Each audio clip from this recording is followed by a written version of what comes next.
All right, Shalom. Shalom. Hey, we want the brothers from GMS and the Wallace camp come at you to give one another live camp.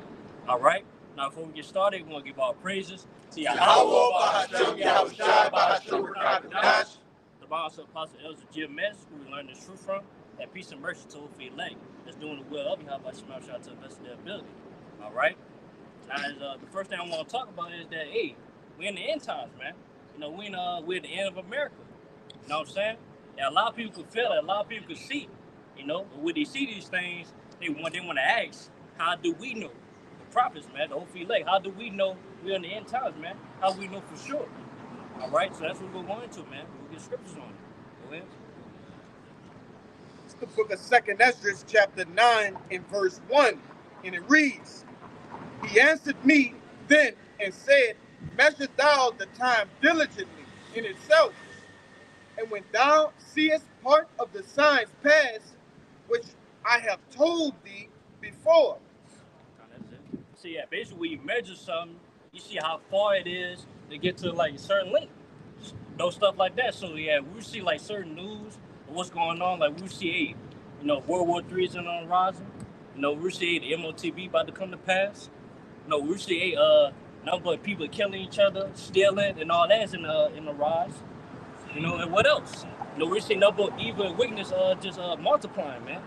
That's how you know we're in the end time. We measure that and refer to the scripture and let us know. Go to verse 2, read verse 2. Let us know that our Lord is coming. Go ahead. It reads, Then shalt thou understand that it is the very same time wherein the highest will begin to visit the world which he made. Yeah, that's when the Lord started visiting the earth, man. You know what I'm saying? By letting these prophets come to pass, man. Let us know, our redemption draw nigh. You know? And we just waiting for that final moment, man. Was the nuclear destruction. Right here, man. We're waiting for that to come. Because once that comes, then we go into our new kingdom, man. That's about to come. The kingdom of Israel. You know? See something? Yeah. I want to say, so basically what the Archangel Uriel is telling Ezra is these scriptures shall be your tool, right? In order to measure something, you have to have a tool, right? Yeah. And what tool do you use? Measuring tape, a ruler, right? And there's marks on that ruler, and these marks on the ruler is what? These prophecies, right? These scriptures. Yeah, represent the events. You know, that's right, gonna take place. That's gonna lead up to the Lord's coming. You know what I'm saying? That's how we measuring it. Because at the end of the day, like it's not a certain time or a date. You know, the Lord says he's gonna come back. You know, and the Lord let us know in the scriptures the events that's gonna come to pass before he comes. You know, and by us seeing the events that we see right now, reflected through the scriptures, we know we're in the end times. That's right. You know, we're closer than we think. You know what I'm saying? Got a little bit more to it. Yeah.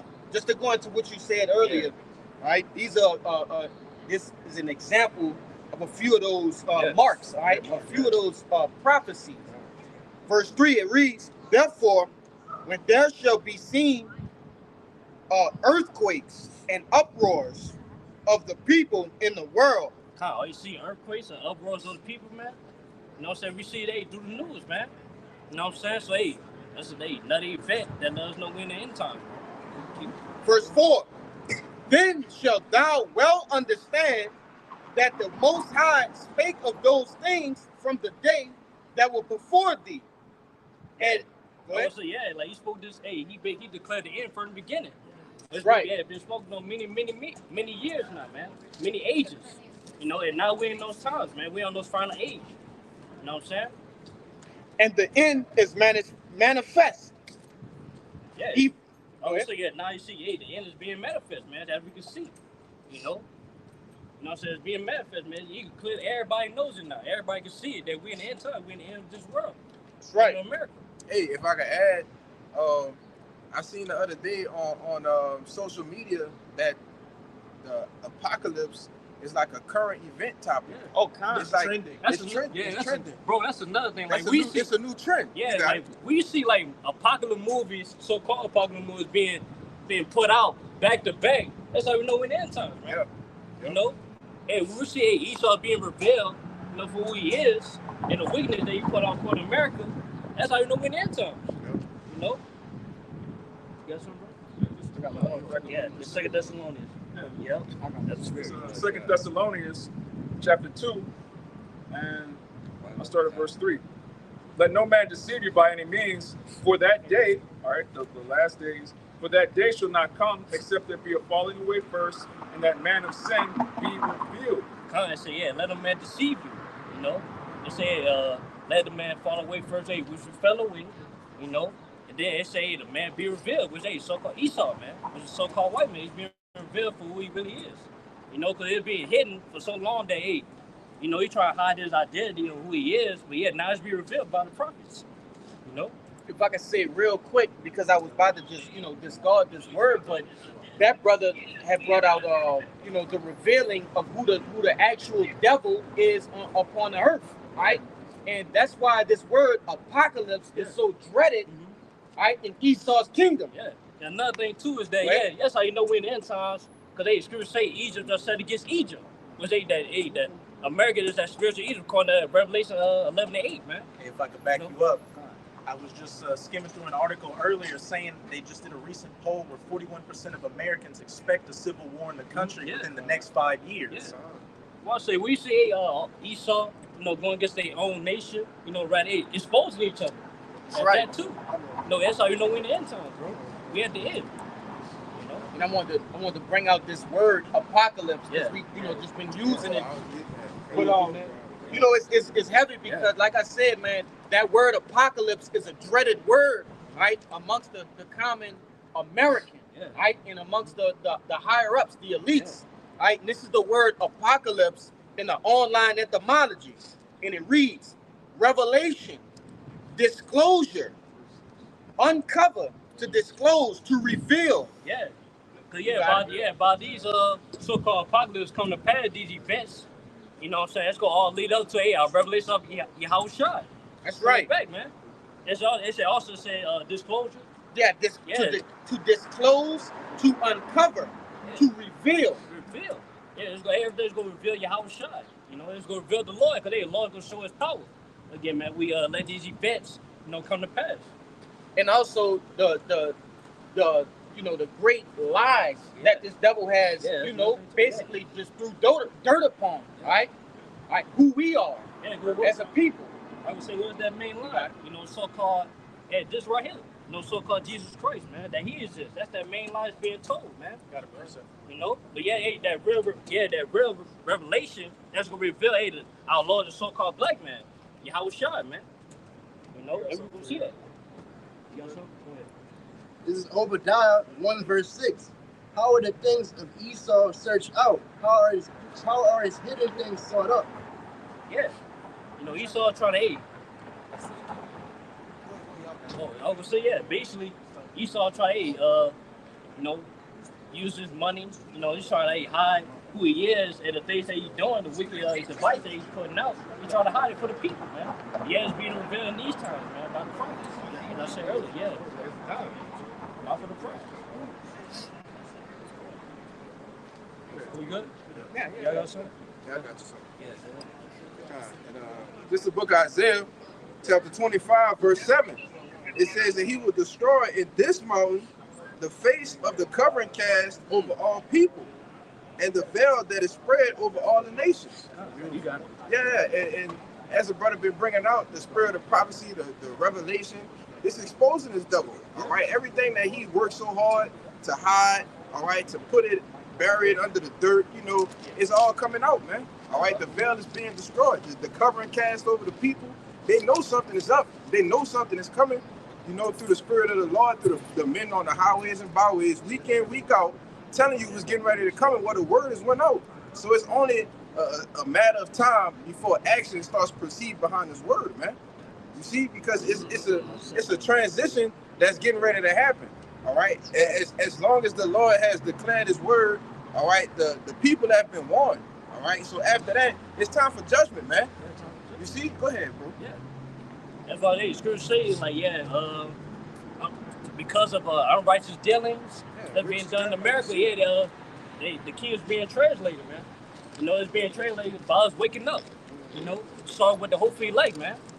And once that happens, it's gonna translate to us. We're gonna be rulers, man. And they could be slaves. I got That's you. what it's coming to.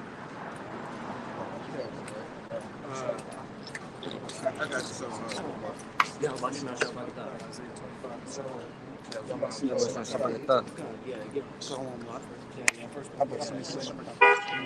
This is the book of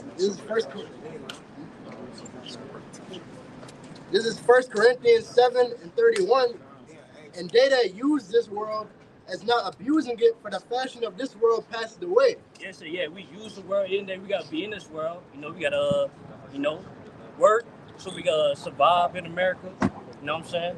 Yeah, getting our daily bread. Just get just enough to survive. At the end of the day, our intention is not to try to be the most successful. Not trying to get the finer things, material things, trying to get the most money, the best clothes, the best cars, things like that. We're not trying to do that. Because they said it right there, because the fashion of this world passes away. We see economies collapsing, no jobs shutting down, certain businesses. We see like certain the ways of America like just boring now. Like, we see like movies being remade by shit that was made in the 90s, the 80s, stuff like that. Like, hey, the problem of America is over, man. America is falling out, in a sense, man. And another thing too, like we see, rapper Kendrick Lamar dropping diss track after diss track, we know where it ends, bro. Because like if you know Kendrick Lamar, if you listen to Kendrick Lamar, he just put on an album and he disappeared. So now he just all reveling, just dropping songs back to back, on features and all that. That's because this devil a lot of tricks. Yeah, you don't have nothing else to do. Yeah. So you got so-called supposed to be two of the best hip hop rappers in the game. All of a sudden, it's a rap beef now. Rap beef. And guess what? You niggas is distracted by that too. You all into it. Yeah. Eating it up. You eating it up, man. Go ahead, bro. Yeah. That's basically Esau trying to distract you for this place is ending, man. This place is collapsing. And then he try to get your high hopes on day. America's gonna continue, but it's not. So you wanna bring that up? That was it. That was Yeah, just to back up what you were saying, brother, this Micah 2:10, and it reads, "Arise ye and depart, for this is not your rest, because it is polluted, and it shall destroy you, even with the sword destruction." Yeah, because they pull our mind from this place, man. For the ways of America. Because at the end of the day, everything in America is set to destroy us, man. Set to pollute us. That's why, that's why I said it's not a rest. It's not where, it's not a homeland. So it's not where we're safe at. Because all eyes are against us in America, especially for elect. Captivity. Captivity. So that's why we're supposed to spiritually depart until we physically depart, man, from America. Yeah, if I may add, according to the book of 2nd Ezra, the 6th chapter, the kingdom of heaven is the place where rest will be allowed. Right? Yeah. I've never seen a prisoner rest. Right? He don't have a rest time. Yeah, okay? Neat. He may sleep, but he don't have rest. And we in captivity. All right? We liken this captivity to a jail sentence. All right? We ain't supposed to be resting. They think their prison, they cell is a rest. And that's not so, man. And the Lord tell you, it says, arise ye and depart. And that don't mean go flee, all right, to the nation, to Israel. Okay? No. That means, like the brother beautifully put, all right, remove your mind from this place. Okay? Put off that Babylonian mindset. All right? Because that's what it takes in order to be what? To be, pretty much, and I ain't talking about these conscious communities, right? The right mindset. The mindset of what? The elect. All right? But you got it, huh? Yeah, because at the end of the day, like, hey, America is collapsing, man. We here in no continuous city, And no matter what, no matter how hard Esau tried to, to build it back up or trying to keep it from collapsing, but every day it's going to collapse eventually. Completely. That's right. Matter of fact, get the Jeremiah 7 verse 8 where it say Babylon's healed. Matter of fact, hey, bro, get that word healed in the blue letter. Jeremiah 51? Yeah, 51. And, yeah, 7. Yeah, 100%. You got it. No, these are six. No, 51. 51 and 6. Yeah, 51 and 6. Yeah. Oh, 51, yeah, verse 51. Jeremiah. Yeah, Jeremiah 51. 7. That bro got something like that. I got that word here. 8, yeah, no 8. This is the book of Jeremiah 51 and 8. Babylon is suddenly fallen and destroyed. How for take balm for her pain. Yeah, so yeah, Babylon destroyed, man. You know, by these events that the Lord put in the past, man, the prophecies. When say everything's gonna collapse, everything's collapsing. You know what I'm saying? The ways of it is just it's no more. You know, everybody started to do away with this place. You know what I'm saying? And it's falling. It's not gonna get back up. Continue on. If so, be she may be healed. Yeah, what it means say where it say heal. You got the word heal? Yeah. Go ahead. Yeah, this is the word heal in Jeremiah 51 and 8, and it's Rapha, right? And it's H7495. Biblical outline of biblical usage. It says to heal, to make helpful, right? Of God, healer, physician, right? And that's pretty much it. What along with hurts of nation? Okay, of hurts of nations involving restored favor. Yeah. Yeah, basically they trying to restore themselves. They trying to restore that favor. You know what I'm saying? Yeah, they gonna try to do that with the NWO. You know what? Hey, bring the MOTB. They gonna think, hey, they in the club. You know what I'm saying? But at the end of the day, the Lord's gonna shut all that down according to Job 20. You know? So they think they accomplished their goal. You know what I'm saying? The Lord's gonna give them what? How can I say it? Said rain upon them. Yeah, white leaf, man. They just gonna catch them out of well. I got that for you. That word required as healing as what physician. Yes, Physician, yeah. physician. All right, this is Sirach chapter 10, verse 10. The physician cutteth off a long disease, and he that is today a king, tomorrow shall die. Ah, you got it, bro. Yeah, so Hamashai is that physician. He's going to cut off the disease. And what is the disease? Esau in power. All right, the cancer of the earth, the hammer of the earth. Yeah, we're saying in the scripture, fire cures leprosy. Yeah, fire. Leprosy, yeah. I got on way, hey, this place gotta be destroyed completely, man. Cause once this place is destroyed, then our king gonna come. You know? And then our king not gonna come while this place still going on. No, this place gotta be destroyed. Rulership completely. As a matter of fact, brother, second Esdras 4:29. I was just Oh, going yeah, there, kind. but I got it. This is 2 Esdras 4, verse 29. I'll start at 28. But as concerning the things whereof thou asked me, I will tell thee, for the evil is sown, but the destruction thereof is not yet come. Verse 29. If therefore that which is sown be not turned upside down, and if the place where the evil is sown pass not away, then cannot it come that is sown with good. God, and what is that place that's sown with evil? America. You know, because as you can see, America's nothing but wickedness and foulness that's going on in America.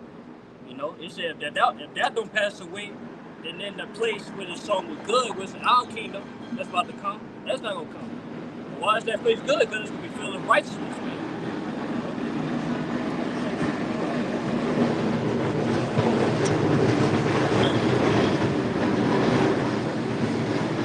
Yeah, like the brother said, fire cures leprosy. Right? There's a particular procedure in agriculture where the farmer would actually set fire to his own field, right? And what that does, that allows space for the new, right, and healthy fruits crops to come up, and it also gives nutrients. Now we understand that Babylon won't be inhabited, but for the whole world, because this devil has the whole world, right, under his control. Okay, so that's gonna, the Lord destroying this place and this devil as well. That's gonna give what? Nutrients into the, unto the foundations of the earth. And I'm talking about the people, right, which is Israel, right? Israel gonna spring forth, and the fruits gonna, the whole world is gonna benefit from the fruits thereof. You got it. That's why that place called good. Which you just said, bro, it's our kingdom. That's So, right. yeah, it's gonna be filled with righteousness, man. Righteous order. You know, the earth's gonna be refreshed. You know what I'm saying? That's why, hey, if that don't come, then yeah, if that don't, all for that to come, yeah, the America gotta be destroyed. Which that place was strong with evil. That's right, huh? God, this the book of this backing up exactly what both y'all brothers just said. This is the book of 2nd Esdras, chapter 7, verse 43. It says, "But the day of doom shall be the end of this time, and the beginning of the immortality for to come, wherein corruption is past, intemperance is at an end, infidelity is cut off, righteousness is grown, and truth is sprung up." You got it. Yeah, basically, hey, the end of this place, it's the beginning of our, the end of Esau's kingdom is gonna be the beginning of our kingdom, man. Wait, we're gonna have immortality, everlasting life. You know, it's being pushed right now because the truth is being brought out. You know what I'm saying? And also, the lies is being revealed. You know, that's how you know this place is going down. Yeah, if I can add to you, that day of doom, like the brother was speaking on, is a nuclear destruction. Yep. So in order for our kingdom, to come into play, all right, for Yahushua to make his return, the nukes got to be shot off, and they got to hit somewhere, and it's a people that's gonna have to be saved. The elect, all right, and after that, it's gonna be a happily ever after, man. As the brother was saying, the righteousness is gonna be grown, and the truth, all right, which is, as the brother was alluding to, with the seeds and the field, everything being planted, that's gonna be what sprung up, man. Yeah, matter of fact, you in that thing there? Yep. Matter of fact, get 9 where it's in the east side. Yeah, I got you. 6 and 9. Yeah, 6 and 9. This 2nd Esdras, right there. Yeah, right there. You got it. this 2nd Esdras 6 and 9, it says,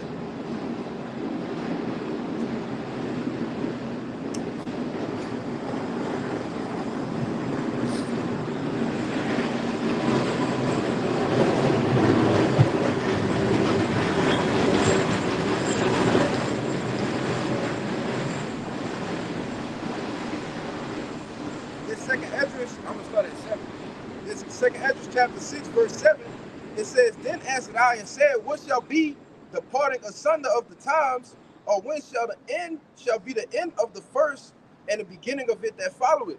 And I brought that out to allude to what you started off on, bro. What's the parting of times? How do we know we're in the times of the end of Esau? It says, you want to say something? It says, verse 8, "And he said unto me, From Abraham unto Isaac, when Jacob and Esau were born, of him Jacob had held first the hill of Esau," which is a symbolic, all right, for him pulling down Esau's kingdom, which we're doing now. Is verse 9, it says, "For Esau is the end of the world, and Jacob is the beginning of it that follow it." That just show you right there, what's going to happen with this place end.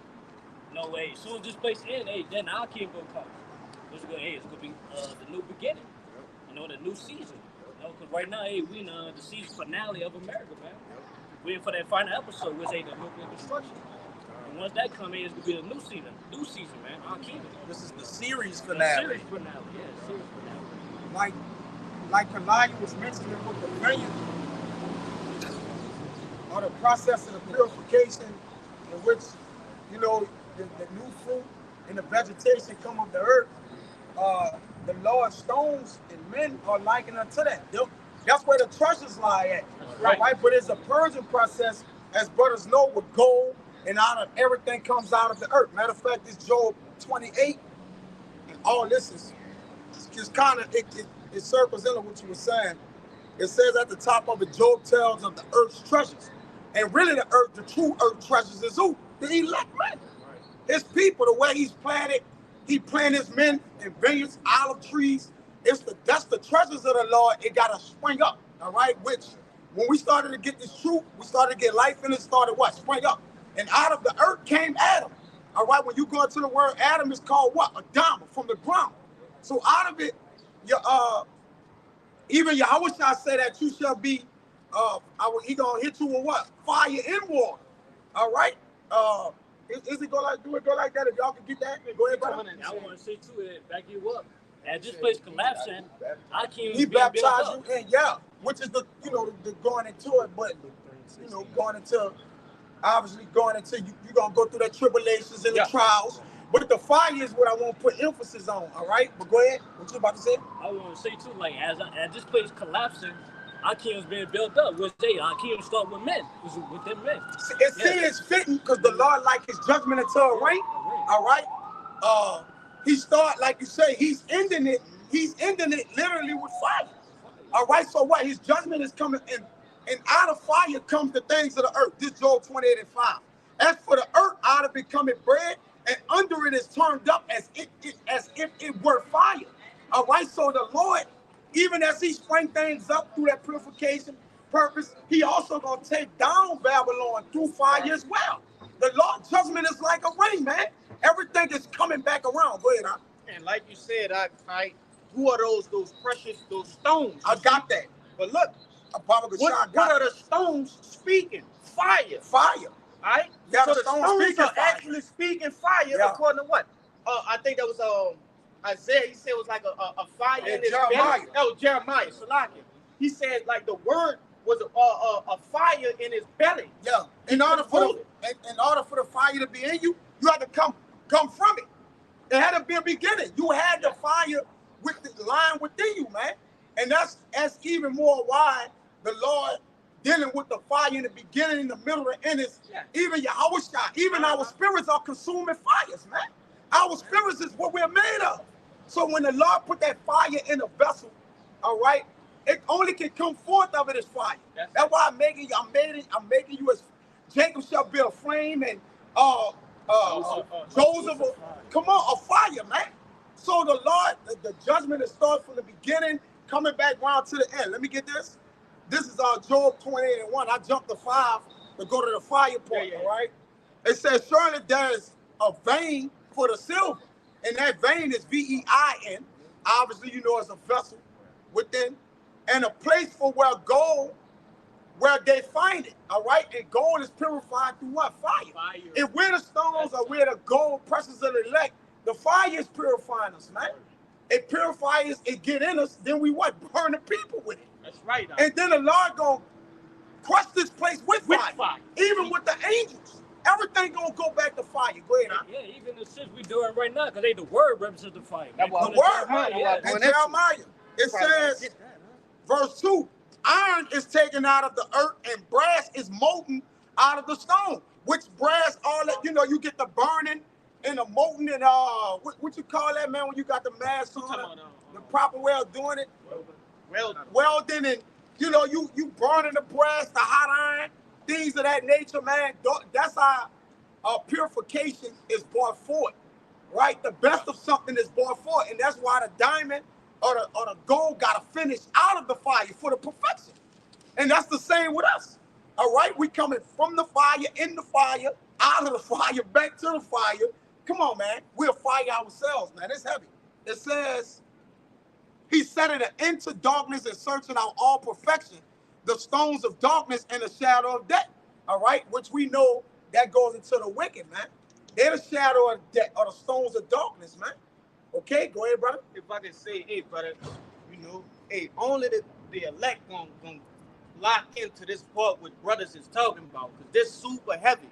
Hey, you gotta lock in. Hey, this is super heavy. This gonna go over the heads of the average J. And that's why that's the goal of the Lord. That's the jewels of the Lord. That's right. He's making them up right now.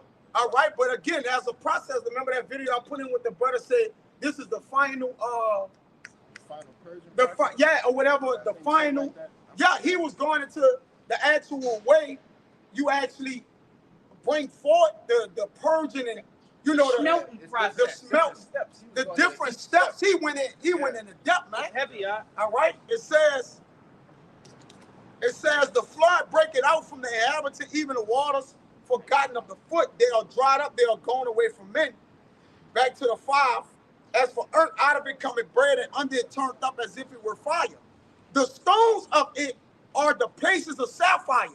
Now, when you look in the Lord's garden, he got sapphires. And speak about all his, he got emeralds, carbuncles, all right? All that ties back in to his man, all right? His garden, his flower, his garden bed. The Lord said, Ecclesiastes, my garden bed, all right? The garden bed makes up the husbandry, well, what the harvest is at, all right? That's where the Lord getting busy at, man. But he's cooking, he's purifying, he's working, All right, let me get Yeah, this. you got it. It says the stones of it are the place of sapphires, and it had dust of gold. All right. There's the path which no fowl nor that which the vulture's eye had not seen, which the wicked don't understand these things, Yes. or even the vultures are the things that's unclean. Yes. Can't even really come. It can't tie in with the good, man. So they can't defile the garden bed. All right, because you know the vulture, they eat up the defiled things and clean it. That can't even come Eat near that. the right. They eat They that. don't want to eat life. Right. A vulture don't want to eat life. You don't want to eat life. He's created to eat death. eat death. That's why he's the shadow of death or the stones of darkness. All That's right. It says. I mean, I could keep going, yeah. but it's comparing the treasures of the earth. All right, as if the actual process of actually getting bread and different things are coming forward, but it's likened unto the vessels of the Lord, man. And that's how the Lord have us in vessels of honor. But that's what it takes to have a vessel of honor. This is the process, man. You know, but you got it, bro. Y'all got it. It's a lot. I got a little long. Yeah, I got a But precept. it's simple to, to explain it like that. I got a precept to beg the brother. That brother, you got a precept or not? Go ahead, bring. You got two. Bring them out. It's Jeremiah 5:14. Wherefore thus said the Lord of hosts, because ye speak this word, behold, I will make my words in thy mouth fire, and this people wood, and it shall devour them. That's what I'm saying earlier. Like, hey, the word represents the fire, man. And we devouring them, man. We burn them up by the words we speaking. We burn them people up, like we burn this place down, man. We tear it down. You know? Yeah, that's a lot. This is Jeremiah 20:9. Then I said, I will not make mention of him, nor speak any more in his name. But his word was in mine heart as a burning fire, shut up in my bones. And I was weary with forbearing, and I could not say. Like, when fire get on you, like, the whole point, you got to get it out. You want to get it out, right? So basically, like Jeremiah was saying, like, the words that he was understanding, it was burning in his heart. The way he had no control, he had to lay it out. His inner man. One thing about fire, you can't just keep it in a jar sitting still. Yeah. Fire consumes whatever's around you. Yeah. Try holding fire in your hand and see what's gonna happen. You got to implode. Try doing that. Good luck. It got to be kindled. Wait a fire. It got to be kindled. But the things that's necessary to kindle it have to be thrown in it. You can't just throw anything in it for the kindle. That's right. You'll see? Smother it. You'll smother it. You'll do. So the Lord, in order to build his fire in his men, he's throwing the ingredients that's needed to kindle their fire, man. That's why men's spirits are invigorated, man. You got to get fire in you to serve the Lord, man. They just want to come around like, nah, you got to want to get hunger. Like, no, I need to start leveling up, man. You know? And you do that by your fire is going to get kindled. The more you go hard for the Lord, putting off other things that don't kindle your fucking self, man. A man's spirit is a candle in him. All right? In order for it to be lit and be going, the Lord, you got to be giving more to the Lord, dealing with the Lord, man. And the Lord going to flame you up. Because we flames, man. You got it, bro. There's a process, if I may add, you brothers got it. Those brothers who deal with outdoors and things like that, starting fires, all right? It's we're not talking about having a big lighter, and even with that, it's a process to starting a fire. You can't just have an ember and just throw a heap of tinder on it. Right? You will smother the flame, right? And you can't just throw gasoline on a small flame. Right? It's going to implode on you. Yeah. Right? And then what good is the flame to you when you destroyed by it? Yeah. Okay? So it's a process that the Lord have to build your flame up. Right? You have to sit down, you have to blow into it, and you can't blow vigorously. You have to tend to it. It's like a with the Bushmen, right? They look at it like a baby. You have to care for it as a small baby. Right? And just to back up the brother, it's a process. The Lord have to deal with you, all right, in order to bring your flame up. You got it. Hey, and that's what the Lord is doing with his men. He kindling it. He blow it a little bit. All right, Jay catching hell 3, 4, 5 months in a row, and then right. after that, the Lord allowed the fire to just subside a little bit. Because that's the perfect way to cook something. Exactly. Right. Just like the frog in the pot, you can't turn it too high. It gotta have the perfect what? Boiling temperature. That's right. To get the food cooked to its perfection. You can't put on some shit on 8. Some things gotta go on 8 till it get it broiling up to the water, and you gotta 11 to 6. Burn it. So you're gonna burn things. So you gotta, even while you cooking, you gotta watch the fire. That's like right, it's time to turn it down. It's time in the beginning to turn it up, to get the water boiling, the things going. So even with us, until the Lord make the perfect flame, because you can't even be wild with your flame. You can't even, if your spirit is so wild, and it's gonna be uncontrolled. Uncontrolled fire will burn yourself. Yeah. And no man that got fire wanna burn himself, man. That's right. All right, because now you're killing your own self. So you gotta be able to maintain your own spirit, man. That's right. All right, and the Lord is doing that through a purging process, man. There's a process. And if I could say, our elder brother Yakina talks about it all the time. When is the flame at its perfectness? When it's that calm blue flame. That blue flame. It's a whole other color. Because when the fire's out of control, it's raging, and you can tell when that fire's red, it's raging, it's super hot. When it's too low, it's like a spark, it's like a embers. But when it's at that perfect blueness, it's calm and it's perfect. And it even says one of your favorite ones in Proverbs, the blueness of the womb. Yep. Hey, that blueness, healing everything. Yes. Heavy. That backing up what you were saying. The repot. Heavy. Repot. Backing up what you were saying, the Most High, he'll put you through things to, temper that steel, purify that gold.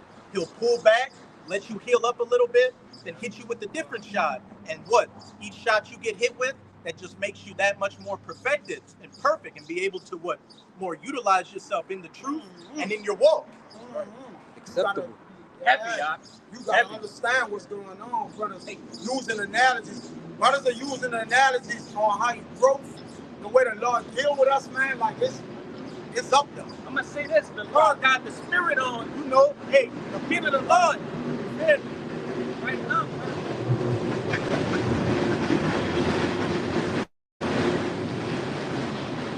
I'm gonna say it one more time. Hey, only the men of the Lord gonna really lock into this video. The Lord bringing out real truths, real heavy sayings. We ain't going into no dog deep shit. He going into basic building elements. This is a heavy camp today. And that's why the Lord said, like that pain for that silver that I spoke about in Job. That's why the Lord said He put this treasure in earthen vessels. I was holding that, brother. I'm going back to that. Go. Come on, man. Yes, brother. Come on. You can't make this up. This is in the Bible, man. What we saying, brother? Brother, when you bought brother, this is in the Bible, man. All right, go ahead, when you brought that first one out of Job, yeah. When I was like, ooh, that's what I was thinking about. You gotta get it. This 2 Corinthians chapter 4, verse 7, it says, but we have this treasure in earthen vessels. The excellency of the power of the Most High is not of us. Yeah, and again, of the ground of the earth which we came, which again, that's Adam's name. That's the first, that's the homicide. Yeah. So when you start to think, really crops, the things everything we eat to live, for the most part, it comes out of crops, comes out of the earth. That's right. All right? So the things and the nutrients we getting, all right, to sustain us, all right, to keep us on a level of understanding the Lord, you got to have that fire. You got to have that fire in your vessel. I'm going to get that. Go ahead, brother. There's more? That was it. Go ahead. You got something? You got something down there, but not? And you got it, Kabar. Bring it out. Yeah. This is 1 Peter 1:7. And the trial.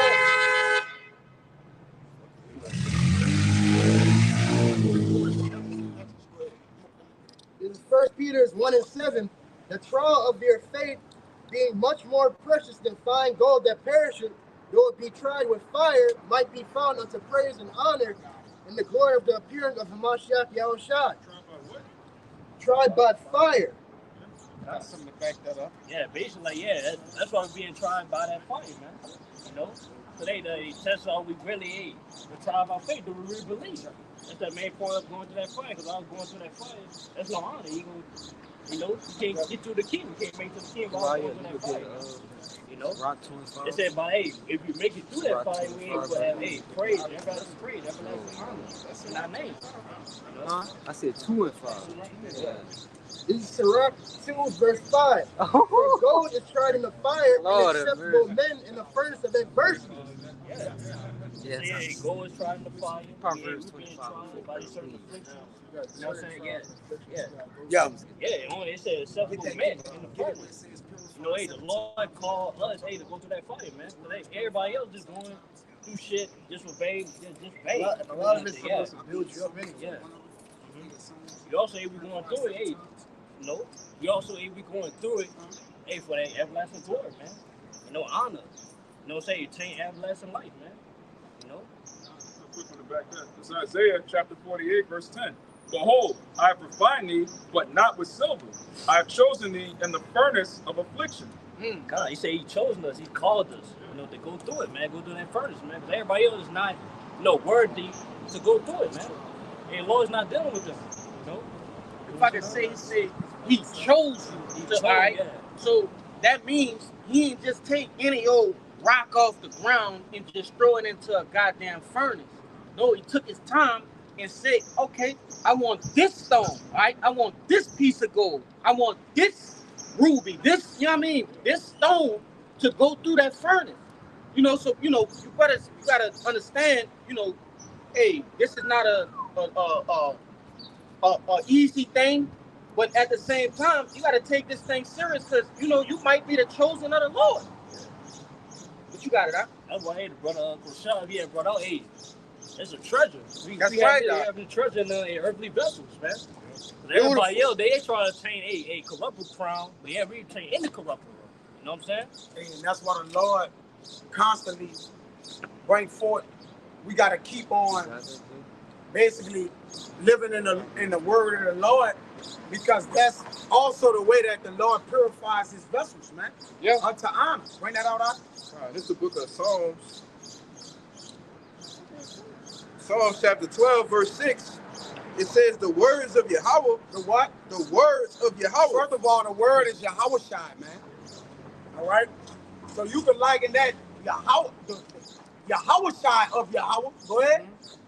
The words of Yahweh Ba'ashem Yahweh Shai are pure words. They're what? Are pure words. Pure words, come on. As silver tried in the furnace of earth. Go ahead. Purified 7 times. Purified 7 times. So this word is going to complete you. All right? When this word go forward and call you, you may, you know, look behind like, what is it? What is it? Even with Samuel, he heard the word of the Lord a couple times, 3 times, he understood it. But with us, we're steady getting the word to be totally purified. All right? In order for a man to be complete, he got to constantly hear the word in his vessel, man. Then it got to sustain him. It got to stay in him. Yeah. All right? It can't come in and come out. It's going to get in, then it has to grow, man. That's more. Oh, I got that. It got a little, one more.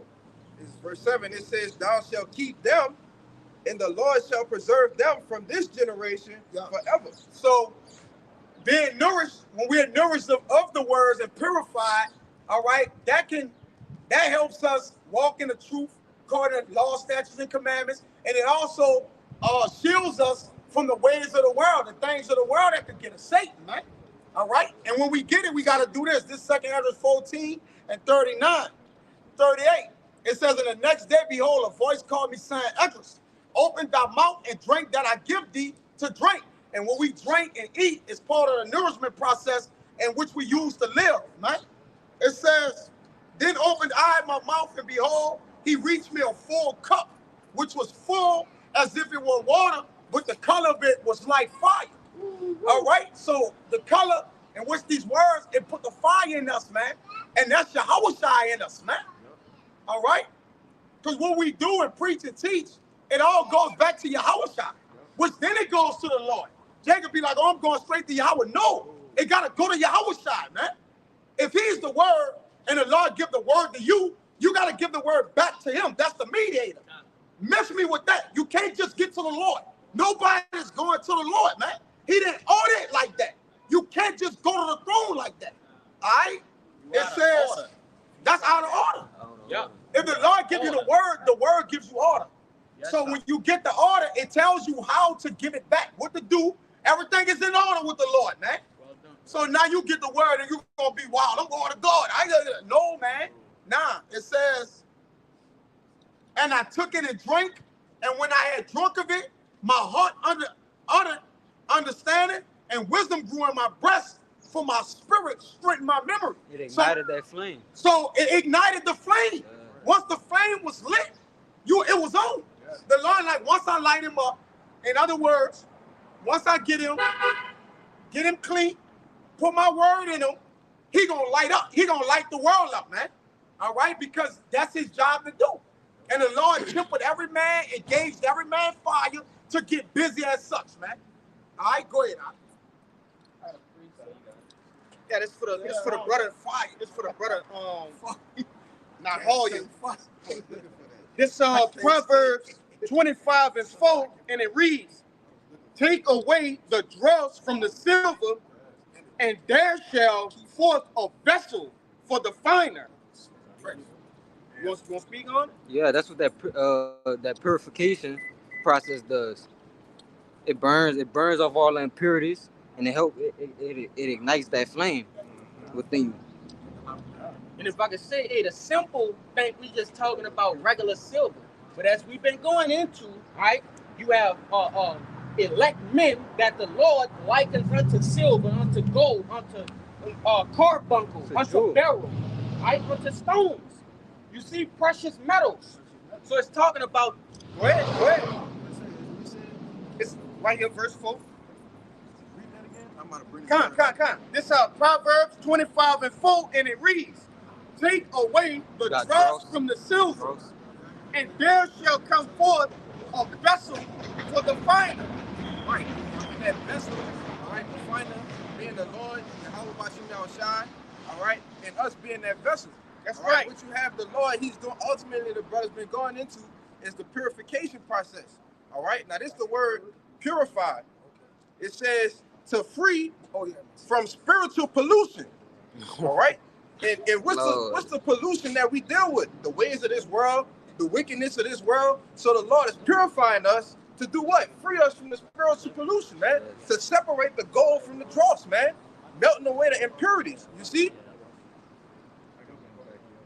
It says, I got a little more. It says to cleanse, refine. Yeah. It says to make pure. That's it. That's the point. To make pure, man. You got it. I got one to back you up.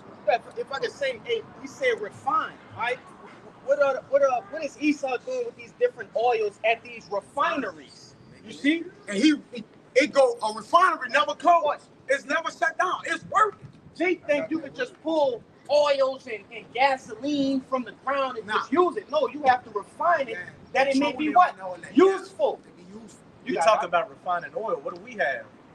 Come on, Oil. The real the oil. being poured into these vessels. That's and right. Being refined, being what they got, extra virgin, olive oil, and what are we? The virgins with that pure, uncut doctrine, not defiled with any, oils that are defiled with any, what's that? Additives, chemicals. No high fructose corn syrup, nothing like that. It's just straight pure oil. That's right. They say the oil is in the dwelling of the wise. What is Proverbs 21 and 20? Right? There's oil in the dwelling of the wise, man. That's why when we trimming our lamps, it don't mean even when the five virgins, all right, when they tarry, all right, what the other ones doing, they were steady refining their oil, man. And the other ones was like, oh, we was bullshitting. Now we need to look at this devil. Oh yeah, you get ready for slavery. Go ahead. When they were trimming the lamps, what does the lamp have? Fire in it. Fire. They got Fire. oil to keep that fire going. That fire That's keeping the the light. light going.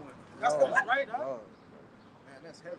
And what you see from fire, it does bright. It's light. You ever saw a dog fire? What are we talking about? Ain't no dog fires. You ever saw a fire that you couldn't actually see? I'm talking about like literally you look at it, but it's just dark and it's not. No, fire has light to it, man. And that's why our vessels lighted up like that, man.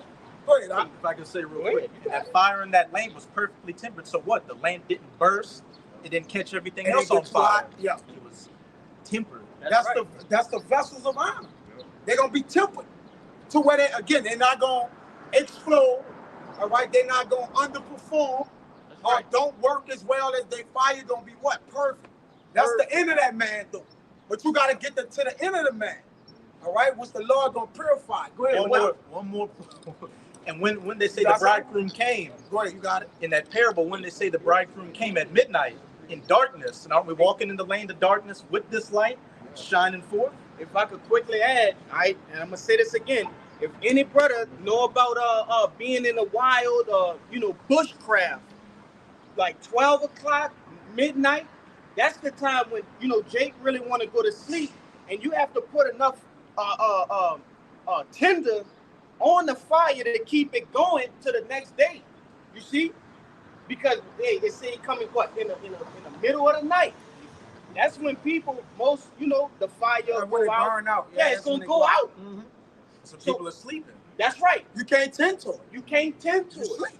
And that's just a heavy thing that brother had said, man. Because we are lighting into that hour right now. Yeah, people are asleep. That's why we don't sleep in the night. That's We're right. the children of the day.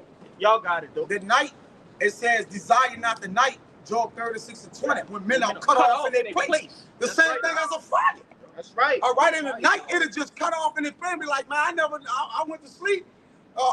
Nuts bush, roasting over open fire. Man, the fire got to be open, man. That's right, How you gonna roast the marshmallow, whatever, eat the fuck doing if the fire gone, man? Hey, all right, go ahead. It's a dew. Every morning the dew comes. The dew. And it wet the ground. It That's wet gonna the put your ground. fire out. That puts your fire out. That's right. You can liken the dew into what? Temptations, man. Yeah. See, that's gonna come and knock you off of what? Knock your fire off the whatever's kindling it. You see? Well, we Yahweh size as the what? The morning star. That's right. You know what I'm saying? Like, come on, man. That's heavy. You gotta watch. Yeah. We gonna get That's the beginning of the watch. for this video. Hey, I gotta bring this word out for Hey, that, brother. standeth upon my watch. That's right. Now this that word refined. You got Morning it. star, man. It says this the word refined in the online etymology. It says to bring or reduce to a pure state or a condition of purity as full as possible. Heavy. Yeah, no word for pure is clean. Yep. You know what I'm saying? That's how it's being refined. That's what that spiritual fire is doing for us, man. It cleanses us Yes. for all the folly, impurity that we have. You know I what got I'm saying? something. And also, all for us, to be clear from that physical fire, but that's about to come. You gotta go through the spiritual fire. That's right. I'm gonna get every last one I pulled up right here. That's right. I think, but not heavy. Go ahead. This is Zechariah 13:9. And I will bring the third part. Get eight too. Get eight. Hey, this is Zechariah 13:8. And it shall come to pass that in all the land, saith the Lord, 2 parts therein shall be cut off and die, but the third shall be left therein. It said come upon the past, they ate the land, which ate America. It says singular. No, it's not saying No, land, he it just said said land. my name. They talk about America. He like, No, it say, that's Kaya. Or the lesson. Yeah, 2/3 will be cut off and die. They gonna die by 5 years loud. Yeah. that physical fire. We say, the third shall be left therein. Heavy. I You know know what I'm it. saying? Continue on. This is verse 9. And I will bring the third part through the fire, and will refine them as silver is refined, and will try them as gold is tried. They say, yet, while 2/3 they gonna be cut off by that physical fire. No, yeah, but yet, we could be, there's spiritual fire, man. We could be saved. You know? And they shall call on my name, and I will hear them. I will say, it is my people, and they shall say, the Lord Yahweh Shem Shah is my power. God, we're gonna call upon that name, Yahweh Shemal Shah. Heavy. You know? Because only one name is gonna get us saved. You know what I'm saying? As the scriptures say. You know? And we call upon me, he gonna deliver us, man. Because we made through that spiritual fire, man. You know? That fire is necessary. Necessary, yeah, it's necessary. In this, this time that we in to do what? To clean, to rid the earth of what? Like you alluded to earlier, the cancer, right? Yeah, just like we being cleansed by that spiritual fire. The earth could be cleansed by the physical fire, man. That's right. It's necessary. That's the fire is the greatest cleansing agent. Right? There's no other solution, chemical solution. That's water can't do it. Right? Fire is the greatest cleansing agent known to man. Right? And that's why we going through it, and this earth is gonna go through it. But predominantly what? America. But you got it out, brother. Okay. Yeah, no, but just to shout the brother out, he made a good point. He was like, well, the brother Kaya was, brothers obviously knew this myself. He said that my name means lively. And a fire is lively. A fire is lively. Yeah. Right? It's not dormant. It's not like it's lively. It got life to it. All right? Because it's perfected with the light. The light, it's perfected with the igniting in it, brother. All right? That igniting of that fire, man, is different. Yeah. It hit different. All right? It's going to totally complete whatever is on, man. And whatever fire get on, it's going to do the job. If it's sent here from the Lord to knock this place off, it's going to thoroughly burn this place. The smoke going to be an indication that a sin from America, from generation to generation, is going to be where the Lord showed where he totally completed the purging process over there. Yeah. All right? Fire is a completion. When it's complete, it's done. Whatever was in it is done, man. All right? Same as our spirits, man. But this Revelation 22 and 16, it says, I, Yahushua, have sent mine angel.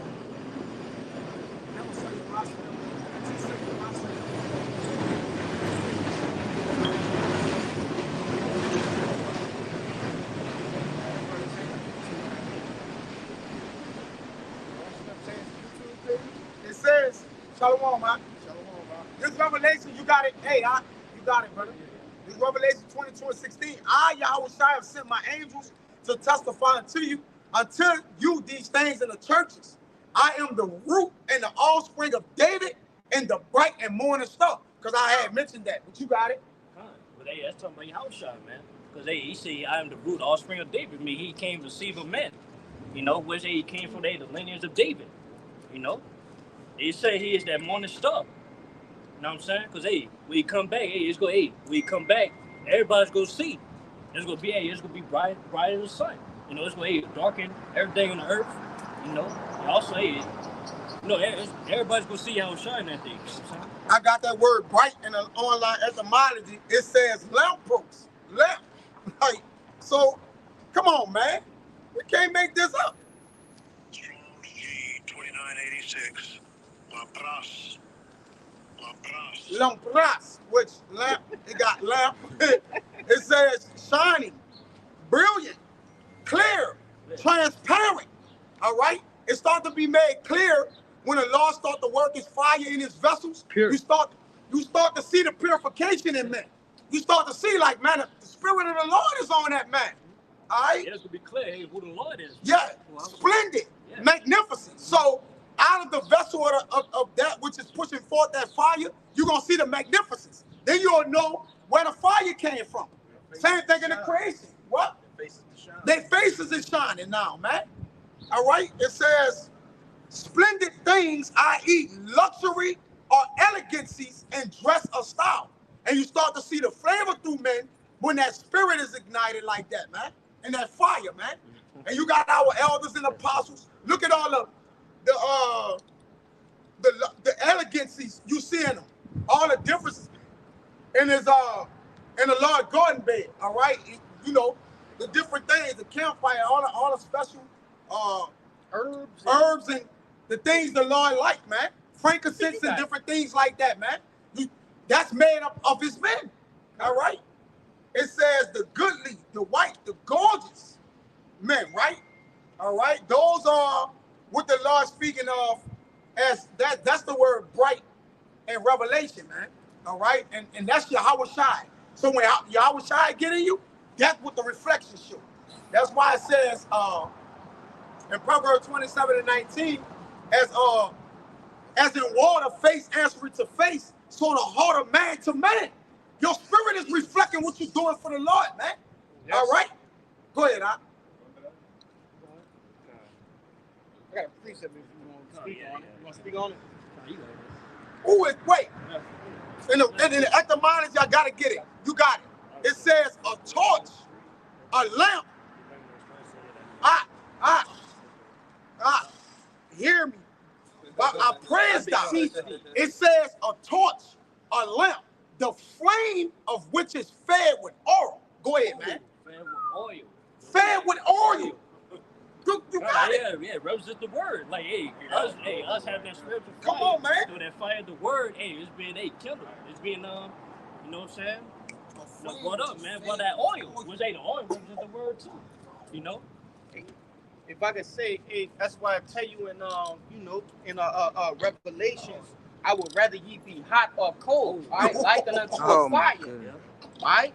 Either one or two things gonna happen. You're gonna be either hot like a flame or cold like, without fire. You see?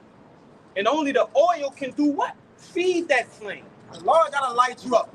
In other words, you can't make yourself hot, Jay. This ain't no rap video. This ain't no diss track, whatever. You can't make yourself hot. You can't get on this track and ride that beat. You gotta have the Earl. The Earl make you hot. Yeah, Jay. So you can't be a self-proclaimed prophet. All right? You can put out as much video, anything you want. If the Earl is not feeding that flame, you ain't got it. There's nothing you can do. You don't have a flame. You don't have a flame. All right? You got it. Y'all got it. It's 1 Corinthians chapter 3 and verse, what it was, you wanted, 13? Yeah.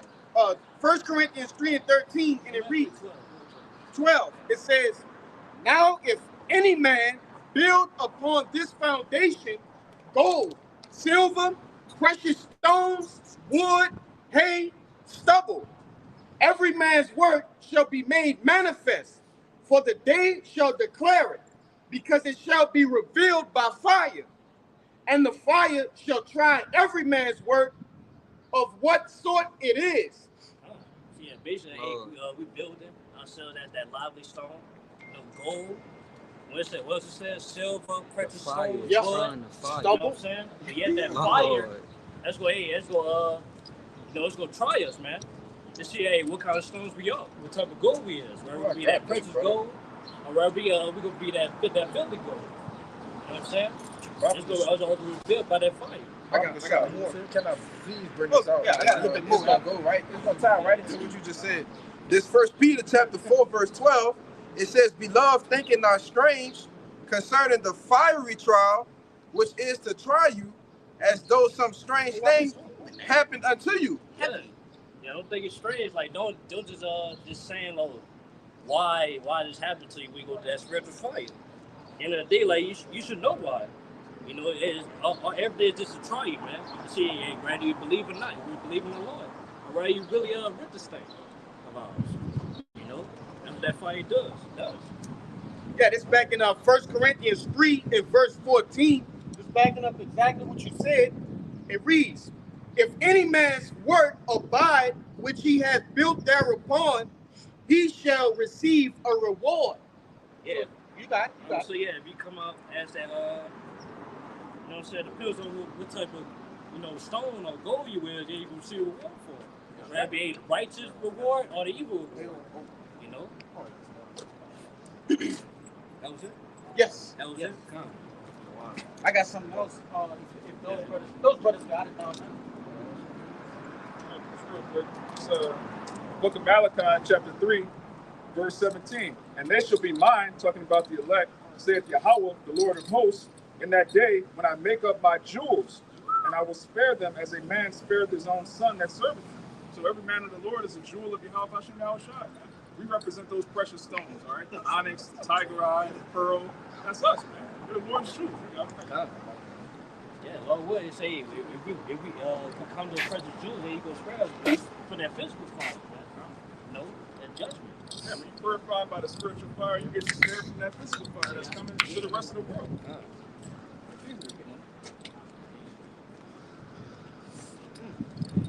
Got you.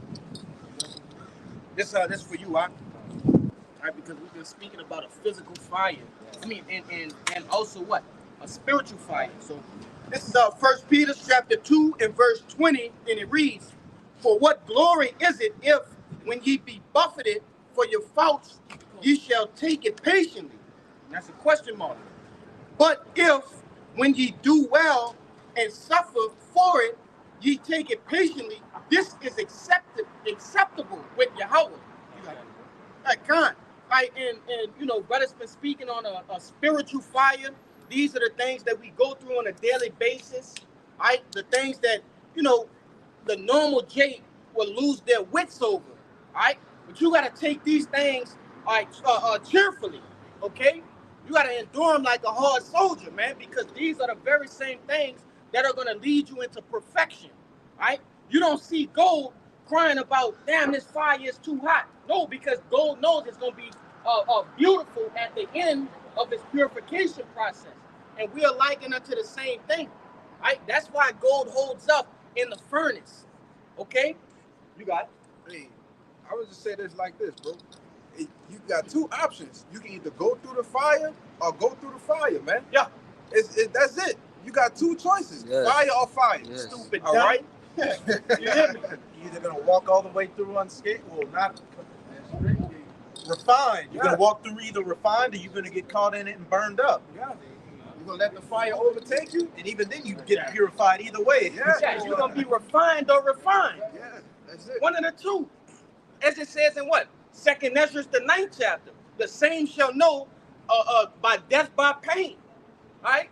And we are dying by pain in a spiritual sense. Right now, as we speak, okay, we are going through things that aren't comfortable. Right? Our old man is being what? We killing our old man daily. The right? fiery trial, brother. That's right, brother. Yes. You know? But Like You that got one it, brother. down here says, Yakana, hey, I'd rather go through the spiritual fire than get burned by this nuclear fire. And you gotta purge your flesh in order to feel it in your spirit. yes. That's why the Lord do that. Right? The flesh is a vessel for your spirit. And unless the Lord prick your... Hey, when a man feel pain in his body, it says it what? To his nervous is in his mind. Yeah. What's your mind? That's your spirit. Right? So you gotta get purged in your flesh to understand it through your spirit, man. Everything is a process. And that lets your mind touch, man, I don't want to go through that again. So I'm going to refine Change my it. actions. So I don't... And you start to change and work towards that which is what? That's buffeting you, man. All right? And that's why the Lord put the spirit on men, to understand their infirmities. If you understand that we was going to have permanent infirmities, and get that in 2nd Ezra where it says on a malignant root, all right? Which that permanent infirmity was made permanent through the sin in Adam, all right? But sin is sickness as well. Sin is a sickness, it's a mourning, all right? It's a suffering. So the same thing we suffer from, acknowledge what we ought to do to what? Carry. Yeah. Same thing as a brick of gold. The Lord made it perfect to understand that He made the process of the body or the layer of the gold perfect to go through what it's going through. Yes. In order to survive it. That's why Yahushua had a body in Hebrews 10 and 5. He said, thou offering and sacrifices thou what is not, but thou hast gave me a body, has prepared me a body to endure everything he had to go through, man. Same as our vessels. Yeah. All right, we're gonna suffer for a time, but joy gotta spring up, man. And that's what we're gonna get in the spirit, man. The joy. I had that too. If I could just quickly say, hey, brother, you made a beautiful point, because what the Lord tell you, He said He's not going to give you things that are too much for you, right? And that's likened unto you know, that's likened unto what? The purging process for different metals. If you turn the heat up too high on iron, it's going to melt. If you turn the heat up too high on what? Gold is going to melt. Right? So you have to have the perfect temperature. And we're talking about, you know, the Lord. So He's a perfect forger. Right? When you forge things, you have to have, right, an understanding and expertise in making jewels and making, you know, different metals. Hey, Yahweh shot. You see? So He automatically off the dump is the perfect forger. You see? You want to second that? So, I got something back up. I found it. Real quick, Salaki, brother. This is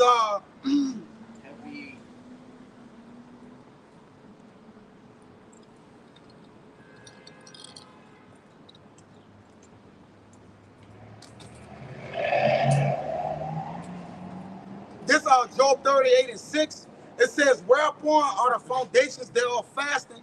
Who laid the cornerstone thereof? When the morning stars sang together." If Yahushua is that morning star, all right, who are the morning stars with him? All right, they're the cornerstone, and he's the stone that the builders didn't allow. He's the what? The ultimate stone. Yes. He's the chief cornerstone. All right. It says, when the morning stars sang together and all the sons of God shouted for joy. I had brought the joy up after the suffering, man.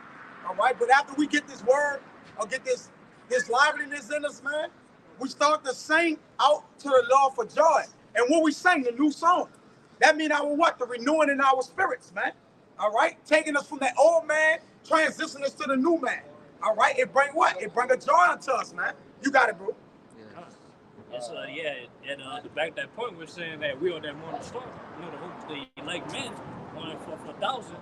It's saying like it's the scripture saying 16:8. This shall you know who the chosen. By them going through that spiritual fire. Yeah, you never see a dull star, man. You ever saw a dull star? It's dead when it's dull. It's dead. Stars always are burning. That's just like saying, man, the sun is dull. It ain't shining. It's like the sun died. It's a light. It's a permanent light. It's a lesser light for the day and the greater light for the night. All right, so when you think about it, it's always what? Shining. It's always serving its purpose, man. And that's what we gotta liken ourselves into as vessels of the Lord. We gotta always be serving the purpose of the Lord, man. Huh? Hey, leave him be. Leave him be. Hey, Leave him. He good. They kind of probably drunk or whatever. Yeah. You know, it's all kind of festive. Just some peace. Go ahead, y'all. Yeah. You want me to bring that second in? Or what you got? Yes. You got it. How you doing?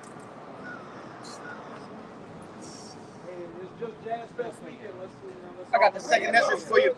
It's the book of second Esdras, chapter 7 and verse 7. And it reads, "The entrance thereof is narrow." Oh, you want to start 6? All right. Come. Second Esdras 7 and 6. And it reads, "There is also another thing. A city is builded and set upon a broad field, and is full of good things." What's that city that's being built? The kingdom. You know, it's the path thereof. It's a broad field. You know, walking to it. What is that broad field? You know what I'm saying? Hey, the difficulties. You know what I'm saying? Everybody will go through in that path. What's on either side of it? Yeah, either side. Next verse. Come on. Say, like that city that's being built is filled with good things. And what is that good thing that we were talking about earlier, man? Righteousness, full of righteousness. Everything being refreshed on the earth. You know what I'm saying? That's full of good things, man. That's right. Where we go enjoy eternal pleasures. You know what I'm saying? That's that good thing, man. You know? If I can say, that's the beauty about refining different stones. After you finish the stones, you see, now you're able to what? Round. You see, now you're able to, there's no more work in this stone. It's complete. Yeah, it's complete already. It's no more work. Now you get to wear it and enjoy it. You see, and that's the whole process that the Lord got us going through. You know what I mean?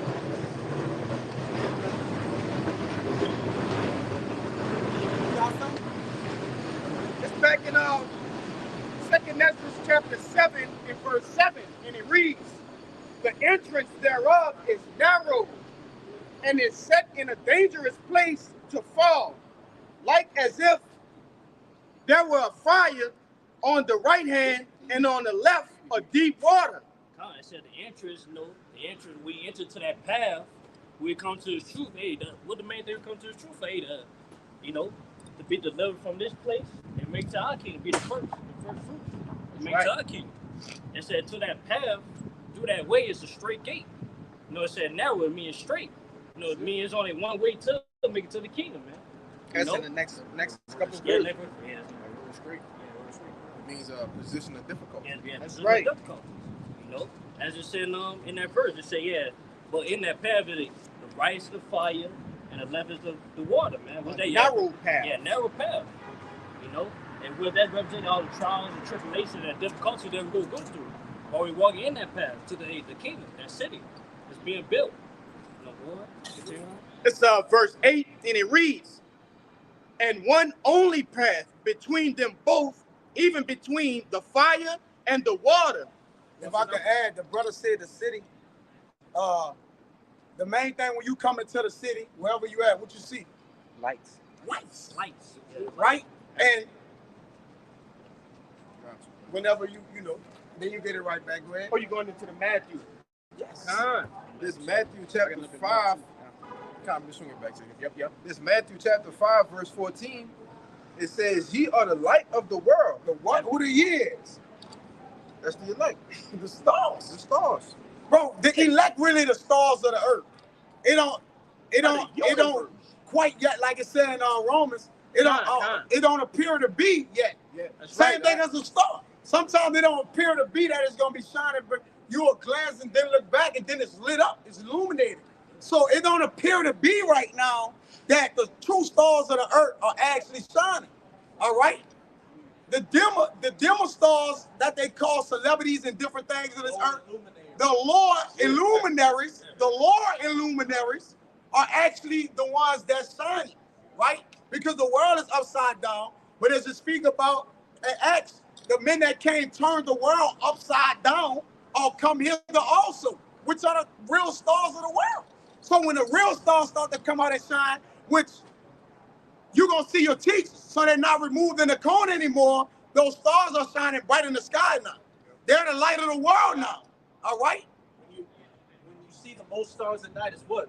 When you don't see the lights in the city. Yep. Those are the lower luminaries. Yeah. Hey, we're seeing the true stars of heaven shine right now in the darkness, and we're seeing it more and more as these lights in these cities die out, as Babylon, as Esau's system is dying out. Christos, contrary to popular belief, how the Lord made the constellation of stars. And listen, we're not the greatest, but like he said, those stars can't shine with those stars. Every star that shine together, they got to be on the same level. In the kingdom, 144,000 stars are going to be shining together. All right? Is that they're going to be together. They're going to have their illumination. That's why right now, it's not required that we looking for shine of glory. We just want to give out the light until those that need the light, until all the lighters be together. A light shine the best and the brightest when all of them are illuminated. If you got 4 lights in your house and one is out, you're going to get a little lesser light in that area. It's going to be a little dim. But when the elect shine, all the lights are shining together, man. Ain't no such thing as, oh, he going to be shining a little light of it. No. We're going to be known as one light. It's going to be one light. Go ahead, brother. The city of Jerusalem. It's not said. It's verse 14. Yes, brother. It says the city that is set on a hill cannot be hid.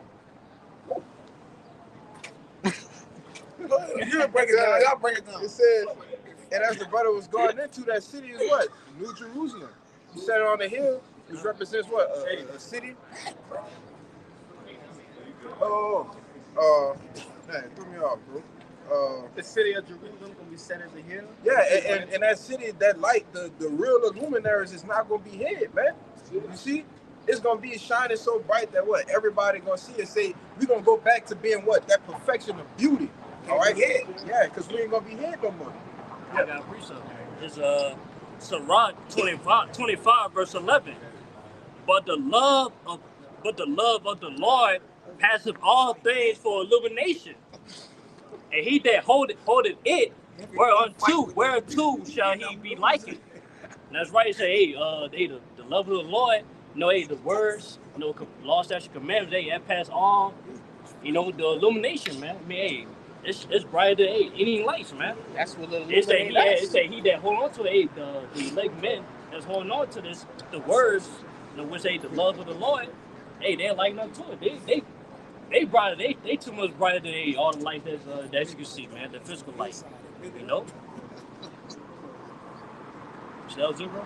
They got a little more. This back in Matthew 5 and 15. It says, neither do men light a candle and put it under a bushel, but on a candlestick, and it giveth light unto all that are in the house. Like the Lord say, he that seeketh to be known, all right, he what? He speak openly. Yep. You can't be like, I got this light, but I'm gonna go in certain places and do that. No. The Lord like, nah, go into the chief place where all the lights are on there, where all the people is at. You can't like seclude yourself. The Lord like, he that seeketh to be known, he don't do anything in secret. You gotta say that to the world, man. And that's why the Lord put us on the forefront, and that's why all the cameras of the world is on the who? The Israelites. Everybody is like, who those guys? All this, all that. They're putting in algorithms and different things because why? All the attention has came to the real lights of the world once they came out, which starts with our apostles and elders. All right, our teacher will not be removed in the cone anymore. Your eyes shall see thy teachers. But you saying the light of the world. It just don't appear that they are now until what? They get into what? The real world or the world of Israel be what? Lifted up, right? It started the kingdom of heaven coming down. But as it was coming down, it's going to have a glow to it, baby. It's going to have glory on it. When the purification done. Yes. Yes. You're going to see the glory of the new world coming down. John seen it. All right? Go ahead, you got to back you up.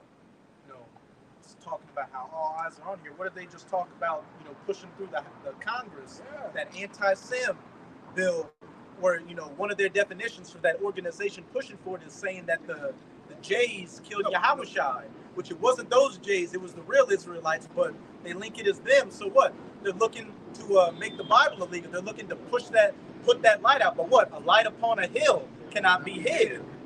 You read it. Yeah, I just wanted to say this. And it's on this hill, this government right now. This light is burning this government. It's from the small animals. It's not from the hills, though. You know, you got to come up from the hills. The smaller governments to what? The greater governments, man. And then it reaches heights. Now you got to cut off point. It's something that they're gonna have to do. They gotta do something. We gotta put that fire out. We gotta put that fire out. It started small. Yeah. It started just like a fire, right? A wildfire. The fires you see, it starts small. Fires don't usually be big. It just start out big. It just start to attach to more and more, so that fire was spreaded. That spirit of fire was spreaded through all the men in different areas that it was supposed to get on. And guess what it did? It done grew to where they can't put it out. You know, some fires, those wildfires, they just let them what? Go out on their own. Same with the men of the Lord, we're not going out no more. Once he lit us up, we're going to be lit up to the kingdom. That's it. To the four corners. But look, they spraying like wildfire. We got to do something. Then the fire trucks and shit ain't working no more.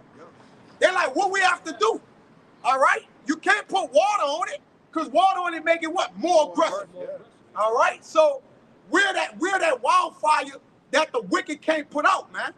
You got it, y'all got it. You got it. In 2 Peter 1:19, we have also a sure word of prophecy, whereunto ye do well that ye take heed, as unto a light that shineth in a dark place, unto the day of dawn, and the day's star arise in your hearts. In 2 Peter 1:19, we have also a sure word of prophecy, whereunto ye do well that ye take heed.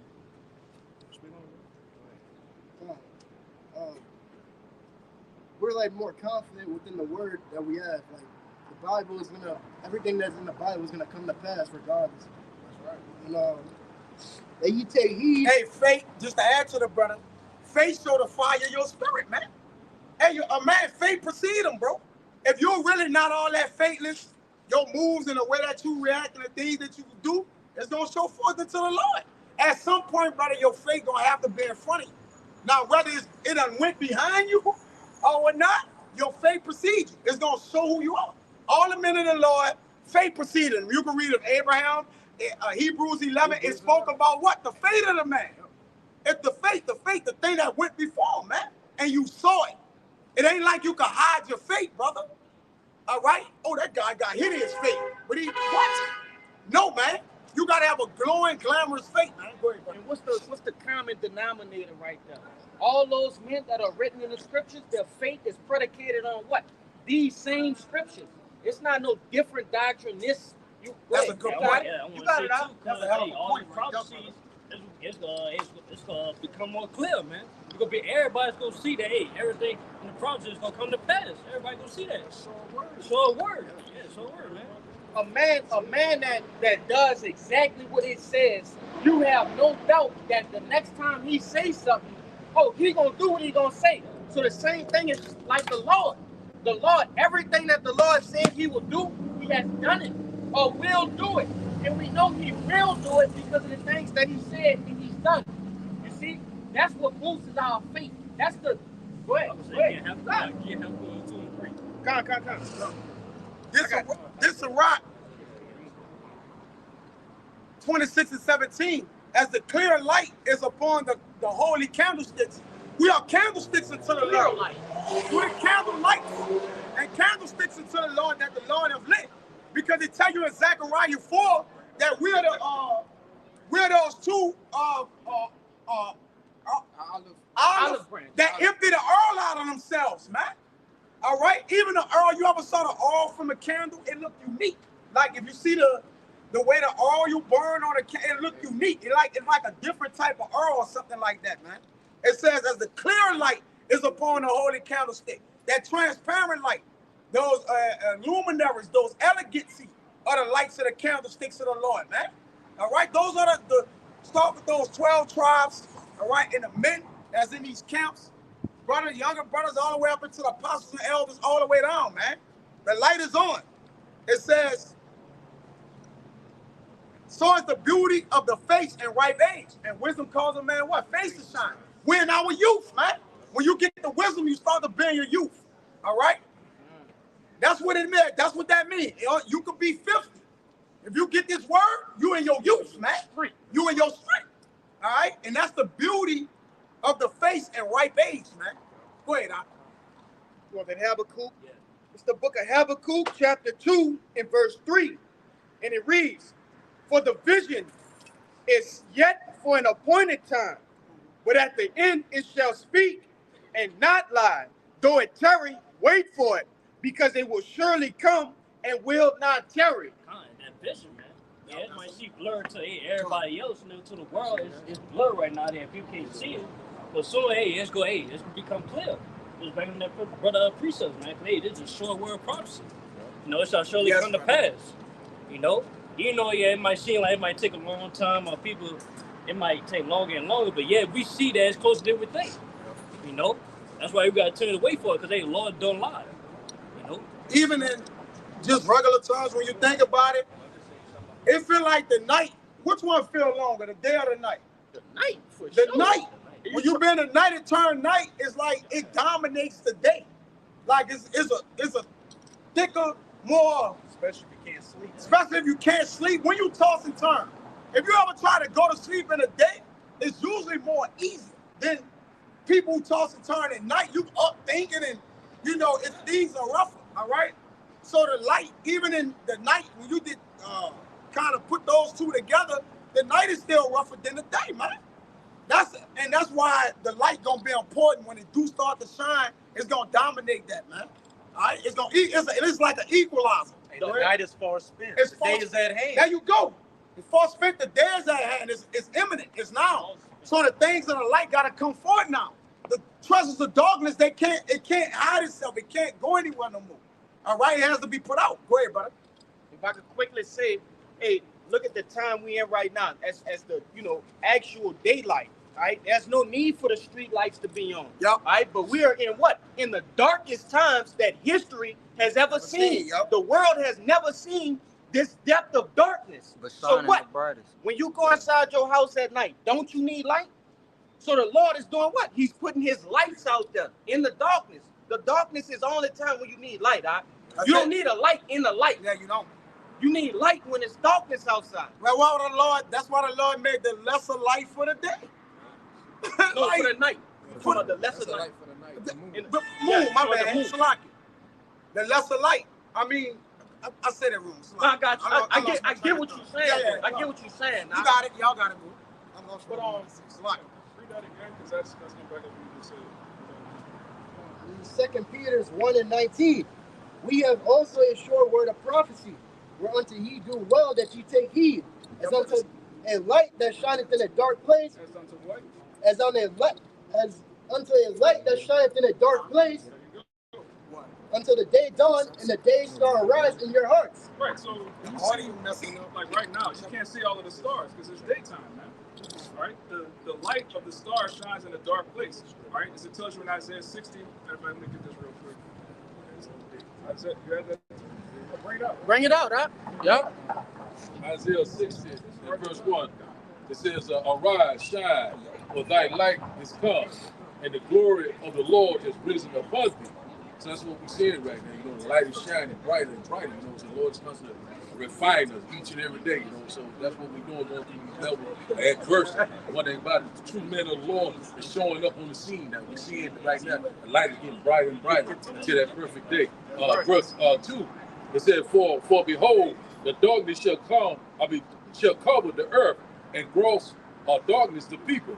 But the Lord shall arise upon thee, and his glory shall be seen upon thee. That's what we're seeing right now. You know, hey, plain and simple. Light shine. Yes, light shine. That's on time right there. That's heavy. Yeah, because what that darkness represents, man, it's talking about the ignorance of these people out here, man. You know, not knowing what's going on, but yeah, hey, the Lord, you know, we was in that state at one point, hey, the Lord shining that light upon us. Yes, sir. You know, well, yeah, to where, hey, now we are well. You know, we know what's going on out here, according to the scriptures. You know, he's doing everything in these terms, man.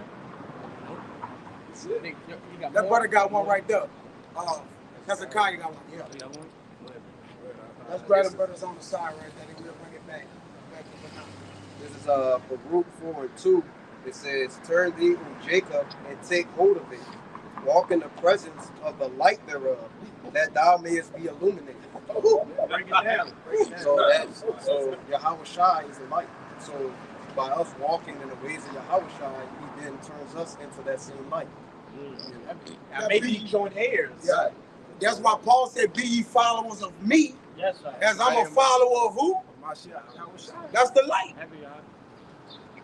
Happy y'all. Hey, and if I could say this, when Yahweh Shai, when the last time he walked the scene, he showed the disciples and his men everything, the perfect way to do everything. Yep. So like he said, this is the way, walk ye in it, man. Yes, sir. This is the illuminated way. And that's what we're trying to do, walk in it to the best of our ability. Teach other men to do and so teach also. other men to do so also, man. That's That men may, what it said that men may see the light of, God damn. It says that men may see. That's heavy though. That's heavy. You know. And then also, you know, when you start to think about it, when the Lord said He gonna return, You read that? in the Yeah, night, get to 16. you know. I'm gonna say, my bad. But He gonna only see whom to save whom the light that He. You see? He got it. He gonna read Y'all here. got it. He Y'all read got it. 16. Y'all got it. It's Yo, get to it. Matthew 5:16. Come on. It says, let your light so shine before men, Ooh, come on. that they may see your good works Yep. and glorify your Father which is in heaven. That's the light circulating in the house of the tabernacle of the Lord. It says the tabernacle of the Lord is with who? Men. It's with men. But it's in the house of the Lord also, which where Yahweh Shai is at. All right. Once Yahweh Shai knock, right? It says knock. He coming in that house. Once the Lord, the house Yahweh Shai built with his men in his tabernacle, the light is circulating in the house. There's not one man in there who don't got that power source from the Lord. That's right. Everybody in that house contribute to the power source that's going through the house. And the house is Yahweh Shai, which is said that in John 3. Hear that? Every man building some house, but the house is Yahweh Shai. But the man of the house is Yahweh Shai. So like, I'll paraphrase that. That's not only true what you're saying, because what do you do Hebrews when you see a out light in your house? You pluck it out, you take it out, and you put a whole new one in. Yep. Woo-woo. You see? So it's only fitting that you say, man, every light that you see in the house of the Lord have to be illuminated. Yep. There's no other way.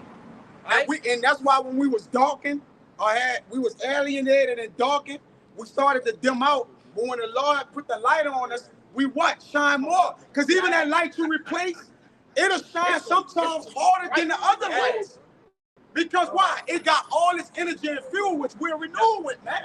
Everybody know that about electric. What did electricity do? It goes from one man to another. So we're in the house of light. We circulate, man. You complete the circuit. You complete the circuit. And the Lord sitting on the circuit of the earth. Really, the Lord is sitting up.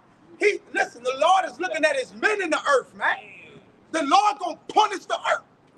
But then he gonna save his light side of the world. The Lord sitting on the circuit of the earth, man. What we talking about, man? Let's go, brother. The brother garment all lit up like with sparkles, like like it's stars and serpents, man. What the spirit on fire? Come on, man. Go get it. Proverbs 13:9, the light of the righteous rejoices, but the lamp of the wicked shall be put out. I can't hold myself. Yeah, read it again, bro. Proverbs 13:9, the light of the righteous rejoices, but the lamp of the wicked shall be put out. They say, hey, the light, hey, my light is brighten up the elect. Hey, Lord is putting out the light for the wicked, man. Hey, if I can add, we gonna let that nigga got no light. Hey, the Lord hit that nigga. The Lord hit that nigga circuit breaker. And he's just looking for the surge. Man, I ain't got nothing, man. Lights out. With a lot of people, and you'll be in a light in the house, and the breaker could have tripped, and Jay don't know what happened. But it's as simple as same thing with us. Satan will come into a circuit breaker, and then now your power source, you just looking around, you call it energy, different people that be like, you see that it just was a click of the circuit breaker, and you like, damn, man, where am I? The men of the Lord, their light can't go into that bush. If it start to go out, if it start to fade to dim, they know what to look for to reignite themselves, man. That's through examination. Hey, any man that want to deal with electricity, when he's going looking for problems, he gonna get a ground all start. Then he's about to examine the line. He about to go from what you going, looking from coming from place to place to see where you need to cut and send the rest of the energy towards, man. I don't know about it. I know it have to work like this, though. Just from what? Common knowledge, man. You see? So well, that dead energy is not at, it's being cut off, and the new energy is brought loose. That's just like a man in the camp. If you're dead energy, the Lord don't replace you. The Lord will replace you with somebody that look just like you. No, he looked just like you. That's in the world. And the brother like, that's that brother like, no, that's another brother. Brother, that's in the world. When you replace a light or a light bulb, you gotta replace it with the same one. The same bulb. Because it has a certain wattage. It got a watt. Yeah, like, come on. Go ahead, Con, you got it. Y'all got it. You got it. You still got something now? All right, Con, you got it. This Daniel 12, the point in 3, but I'm going to start at 2. And many of them that sleep in the dust of the earth shall awake, some to everlasting life, and some to shame and everlasting contempt. And they that be wise shall shine as the brightness of the firmament. The wise is the elect men. And they that turn many to righteousness as the stars. But what's the firmament represent? The light of the heavens, right? You start to get into the Shemayans, all right? And that firmament, the Lord lit it up, man. Right. It was illuminated. The Lord lit the heavens up. Remember, it was deep, void, and dark in Proverbs 8. All right? The lights are conducive to what a dark place would look like when it's lit up and illuminated. You got it. Say the wise shall shine. That's talking about them elect men. The wise. Let's go. Shining and turning other people to righteousness forever. And ultimately, that's talking about the kingdom. But what? The kingdom starts what? In men. The kingdom starts within men. That's transparency of light, man. Yeah. It starts to be transparent. There's a clear line to the men that's of the same circuit, man. Yeah. It's a surge. You got also light up the firmament using the Light unicorn. Come on. Using the unicorn to spread that light to the ends of the earth. Man. Come on, To brother. continue the circuit. Yes. Yeah. You see? You got to It says their line is gone now. Yeah. You got it. I had something real quick. All right, just to give brothers an idea of what America is. All right, this Job 9:22. It says, a land of darkness, as darkness itself, and of the shadow of death, without any order, and where light is as darkness. Right? And that's just a basic representation of how America is depicted. Right? It seems like it's right, but it's not. It's just darkness. Okay, it's like you have a blindfold on in a dark room and you're trying to find your way. Right? And as these brothers been beautifully bringing out, hey, the only lights are the elect men. Okay? Yeah, it's a shadow of darkness. What your shadow do? It follow you. Yeah. So all through America, the darkness is following itself.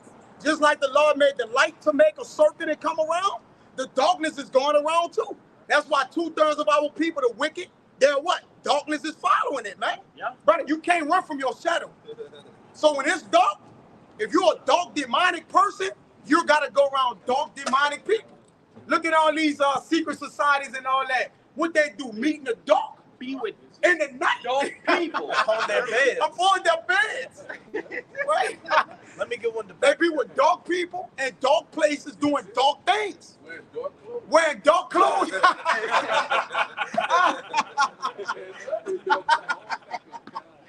Yes, Lord. Yes, brother. I got one to back you up. Everything is right. Everything is right now. Come on with it. To back up what you You said. said it's right. You gotta Of this being a land of darkness and what that light is shining forth in it. shadow of death. This is 2 Corinthians 4, verse 6. For the Most High hath commanded the light to shine out of darkness, has shined in our hearts to give the light of the knowledge of the glory of the Most High in the face of Yahushai Hamashiach. Goodness. Hey, that's about us, man. Like, Bro, read that again. And then you break it down. Read that again. This is Oh my God. This is 2 Corinthians chapter 4, verse 6. For the Most High, who commanded the light to shine out of darkness, hath shined in our hearts to give the light of the knowledge of the glory of the Most High in the face of Yahushai Hamashiach. Hey, that's represents us, man. Because, hey, we were once in that darkness, man. We were once ignorant. You know what I'm saying? But, yeah, hey, the Lord command. This ain't the Lord command. Command. So, hey, shine these light upon us, man. Shine upon our hearts. You know, where we obtain this knowledge, man. But, hey, that's that light represents. You know? Go ahead. The book of John, chapter 3, verse 19, it says, and this is the condemnation that light is come into the world. But men, yeah, light is coming to the world. Hey, this word being brought up, man, that's coming to the world. But yeah, continue. it says, but men love darkness rather than light. Yeah, basically, majority of people, they love the darkness. They don't want to come to the truth, man. You know, they love the darkness. They love, the ignorance, man, because that's all they know. You know, so they can't come to. They're afraid to come to that light. Yep. It's a gray area. Yeah, it's too gray. It's too bright for them. Oh, I got something. It says, because their deeds were evil. Verse 20. You want to say So it something? says these two evil, like it was too dark. Where the light shone upon me, it hurt them. You know what I'm saying? Like, the truth be revealed. Yeah. It's gonna say that. Go ahead. It says, for everyone that doeth evil hated the light, neither cometh to the light, lest his deeds should be reproved. The more you do wickedness or the evil, you gonna hate the light, man. Because that having that light, the word, that's gonna cut you. It's too Yeah, bright. it's gonna basically it's gonna reprove you, man. It's gonna rebuke you. Verse, A lot of people in this world don't like to be rebuked, man. They hate it. Yep. You know. Go ahead. it says, verse 21, but he that doeth true cometh to the light, that his deeds may be made manifest, that they are wrought in our power. Yeah. Ones that doing the truth, that is in the truth, in sincerity. You know what I'm saying? Hey, they come to that light, man. You know. That's the specs of itself. That deeds will show it. You know. It's gonna show wholeheartedly what you believe in, your deeds, your works. Everything gonna follow you. Yeah, and that's why you can tell the separation of men. They're separated by what? Adamant light. Adamant light. There's a level of separation. And that's why we know the men that have no light in them. It shows, right? Because their deeds are dark. All right? Their ways are alienated. This Baruch 3:20. It says, young men have seen light and dwelt upon the earth, but the way of knowledge have they not known, nor understood the path thereof, nor laid hold of it, their children will fall off from that way. So if you don't, your children are cursed, your habitation, all right, the dark men of the earth, all right, the men, the wicked, okay, their habitation is cursed, their children, their ways, they don't know of it, man. But the children of light, there is going to be upon their children's children. That circuit not gonna go out. That's no going on. The men of the Lord don't have a breaker box on their lights, man. They just got their light go straight to the power source, which is Yahweh Ba'ashem Yahushai, man. So in other words, nobody can cut on or cut off their lights but who? The Heavenly Father and the Son, man. Hey, Do it, son. Go ahead. the perfect example is what? The sun. The Son. They don't have no goddamn breaker box on No. the sun. The sun is continually shining In in this its day. season. Every day Yeah. it hates. It Goes to a excels. circuit. Yeah, the one day it excels in itself and it goes in its He circle. never Tell you cut that. off though. It never cut That's off. that's what I'm trying to, Those circuit yes, breakers. that point. Yes, brother. He can't never cut off. Yeah. He just go to a different part of the earth and shine therein. That's it. That's it. That's it. But I had something to back you up on something you said. It's somebody else. Y'all got something on there, brother? Okay, say what, brother? It's brother crazy, man. It's 1 Corinthians 5 and 5, and it reads, "Ye are all children of light, the children of the day. We are not of the night nor of darkness." And just to further back up the point that all us brothers was bringing out, man. And we are the children of the light of truth, right? We abhor evil. We abhor the night because evil things happen in the night. You see, and truth dwell within the light. What you got, y'all? Yeah, like I said earlier, it shows the separation. You know what I'm saying? Like we don't partake in the darkness, man. And it's been shown. Everybody see that. You know, including our family and just average Joe, man. They see that we don't partake in the darkness. Man. We are that light. We have that light within us. I got it. Which we have mentioned in Sirach 16 and 16. His mercy is manifest to every creature, and he has separated his light from the darkness with an adamant. That's what I had went into. That's the point. It's self-explanatory, man. Hey, Lord, separate us, man. By us having that light from the darkness, man. So we'll get caught up in that darkness. Yeah. You know? It's, the book of Ecclesiastes, chapter 8, verse 1. Who is as the wise man, and who knoweth the interpretation of a thing? A man's wisdom maketh his face to shine, and the boldness of his face shall be changed. Right, when you come to the truth, you change, man. Everybody notices there's something different about you, even if they can't put their finger on it. All right? We know it's wisdom, the spirit of the Lord, keeping the commandments, knowing our nationality, knowing that we're from the 12 tribes of Israel, knowing who our enemy is. All these things change you. You might be in the world, you might have a joking spirit, you might be interested in folly, but you come into the truth, you get serious, man. It changes your face. It literally changes the way you look. That's not. That make a great point, because in that word adamant, all right, you said make you hard, stern, or still. This is the word adamant. Hard, unbreakable, unshakable, a very hard stone, adamant, the hardest iron and steel. What we become? Read that again, but first, think about faith. Think about what faith does. Think about the word faith. Now read that again. It says adamant, hard, unbreakable. Unbreakable faith. Unbreakable faith. Unshakable. Unshakable faith. In belief. In belief. It says in belief. Heavy, Right? So the Lord separated his light from his darkness with an adamant. Meaning it's a clear. That's good. It's a clear distinction. I'm trying to check out that. That's why the Lord separated this. Yeah. He said we're the light and they're the darkness. Gross darkness. Look at it. Look at them people. Gross. Them people are hour deep. They're in the deep That's of gross darkness. Moabites. Come on, bro. The Lord has separated us with an adamant. Like I'm talking about an unbreakable, like to where, like he said, there's a go fix. I'm wide, the back of what you were saying, there's a go fix, brother. It's unbreakable. It's a great go fix to where the light can't cross over to the darkness. And that's why we know in the kingdom of heaven, the Lord got his sheep on the right and his goats on the left. And they make up the goats with Esau being the chief, brother. The other nations are the goat suit.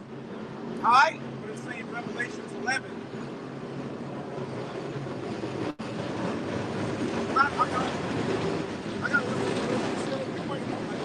What's it say in Revelation 11? That the temple without, leave that unto the heathen. It says an adamant, a little more a diamond, a magnet. It says the hardest material. The hardest. Yeah, because Jake really thinks, the hardest is NBA Youngboy or some Boosie or one of these niggas, man. There's nothing harder than a man of faith.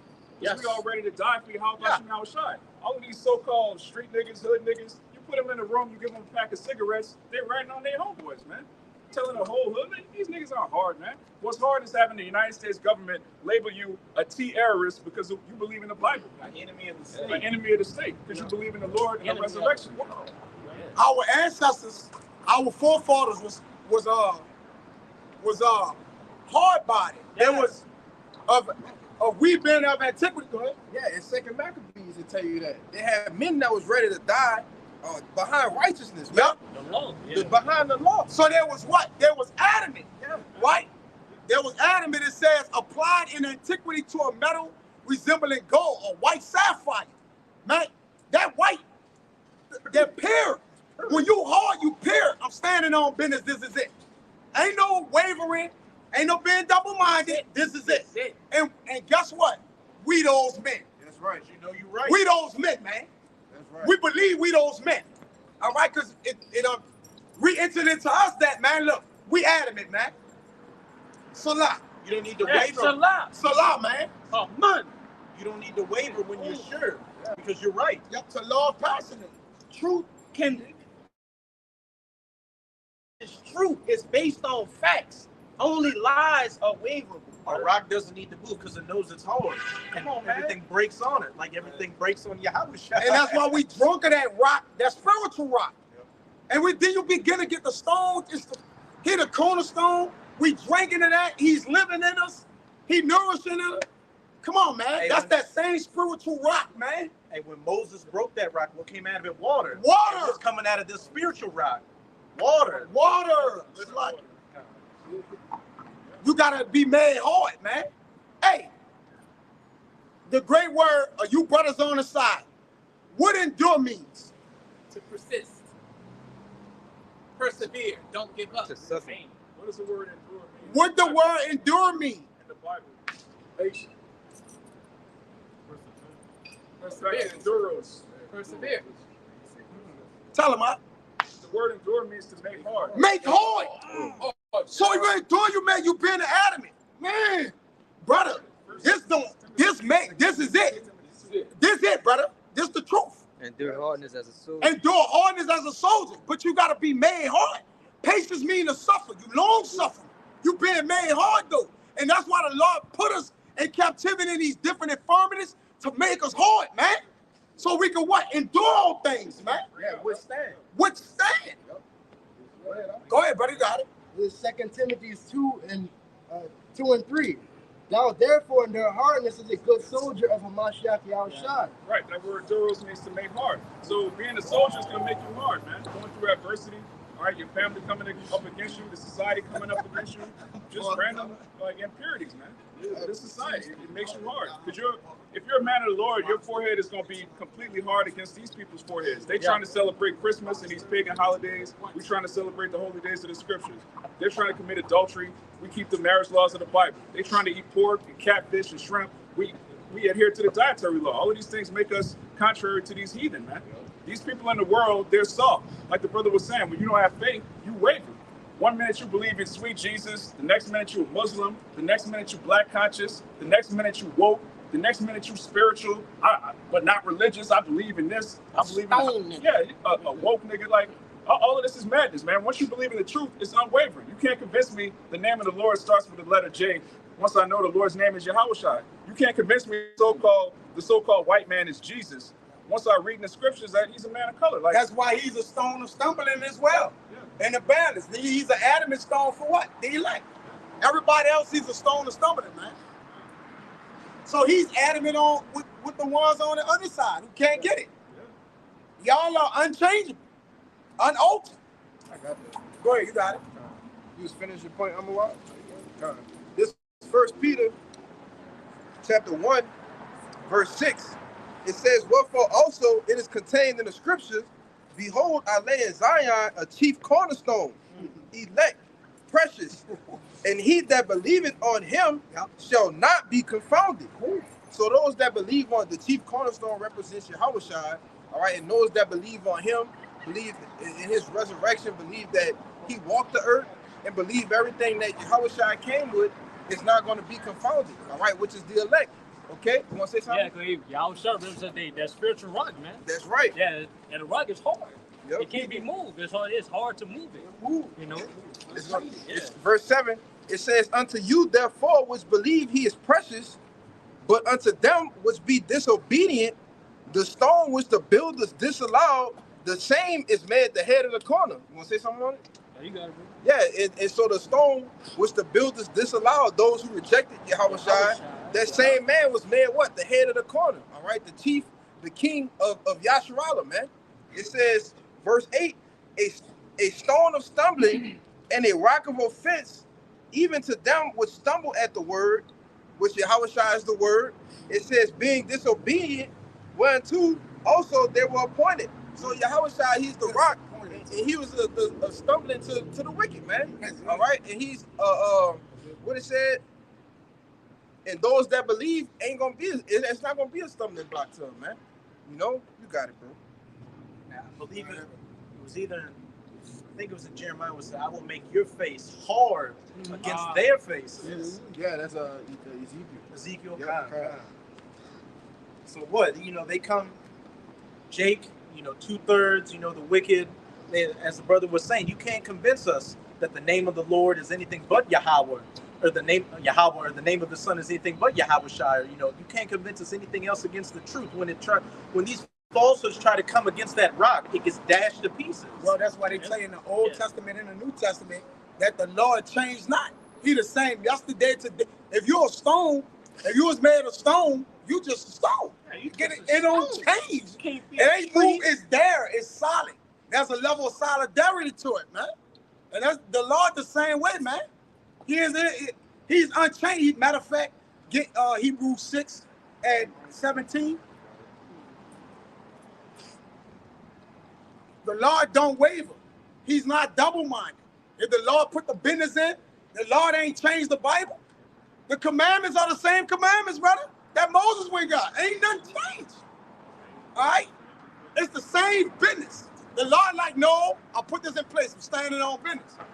Same as what we supposed to do. All right? As stones that build the building, we got to be as rock solid in our place as we could be.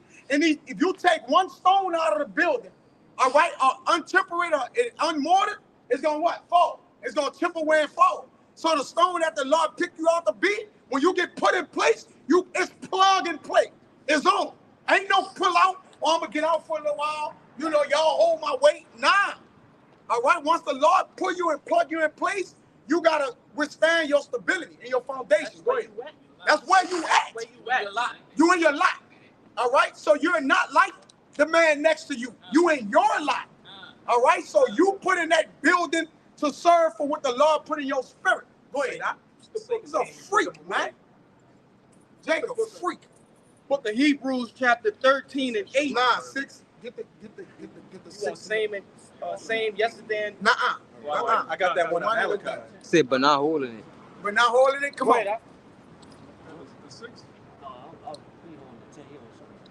You say what? He's unaltered, unchanging, like But not, Hebrews but not 6 about and to what? get it. But not get it. 17. Yeah. He right there. It's somewhere right there. He got it. I ain't see it. I can't see it. That's it. When you start reading, I'm going to read it. I'm going to say that's it. Is Hebrews 6 and 17, wherein power, willing more abundantly to show unto the heirs of promise the immutability of his counsel. Right, the immutability. Get that word immutability. All right. Go ahead. The immutability of his counsel confirmed it by an oath. Yep. So the Lord confirmed his immutability by oath. Meaning again, when you make an oath, you got to stand on what you made. Yeah. The Lord swear by nobody greater than himself. The Lord swear that stood on business, and there's nothing greater to swear by. The Lord like, no, I'm swearing on me, myself. So he did it with an oath, and there's an immutability to what the Lord do. So when he do put us in as stones of that stone that's been that chief cornerstone, it's nowhere to run, brother. It's nowhere to go. All right, that's your final lot, right? And we're standing our lot in our last days. The minute, as it says in Daniel, we're in our last lot. You where you supposed to be at, man. Believe this is it. Don't waver. Don't think it ain't it. This is it. Go ahead, huh? Hey, if I can make a point. You got immutability? I got that. I got this in the NLT too. Beautiful. Come on. Go ahead. Oh. Oh, come on.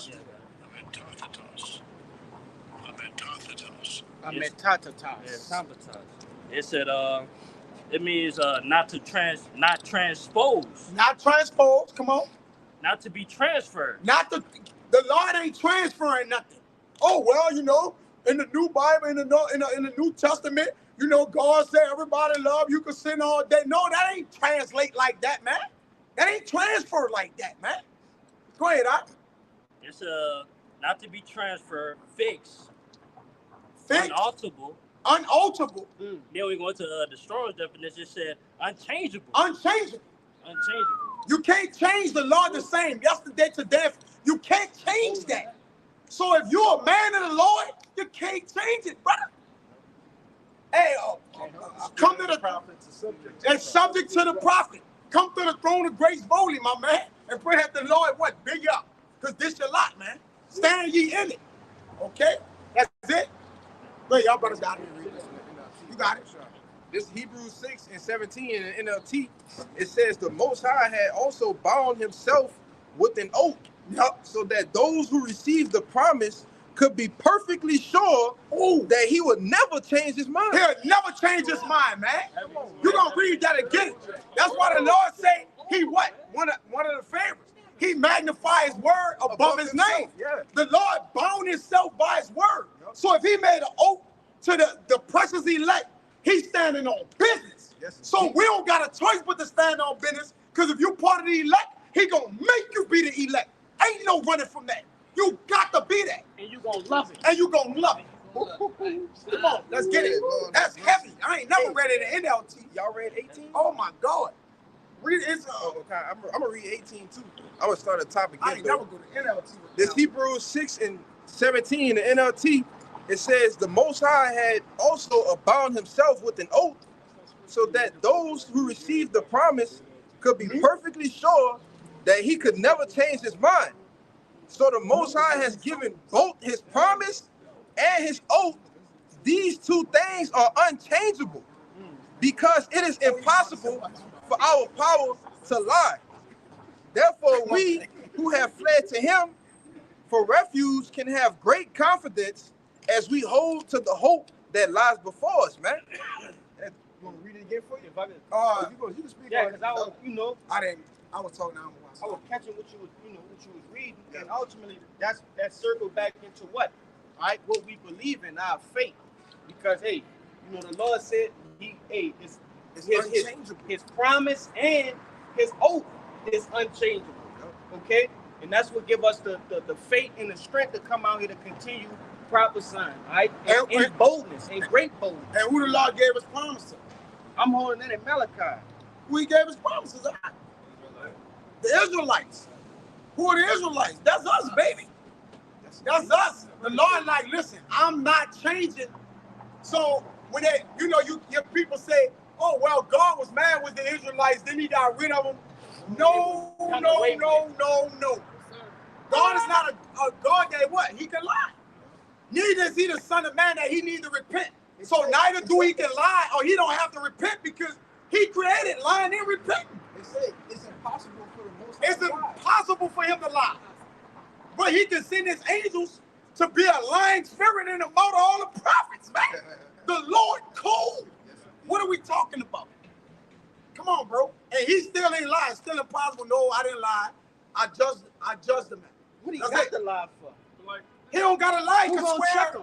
Who gonna check the Lord? If you Yeah. What would be the point of having faith in a man that changes mind all the time? Yeah. Why would you give up your life to serve a man that could just change his He mind could tomorrow? change his mind. I'm a man. Yeah. That's what Christianity teaches, man. Oh, the Lord had a chosen people back then. Now he has a different chosen people. Now he loves everybody. What's the point of having faith in somebody that can change their mind tomorrow, man? For real.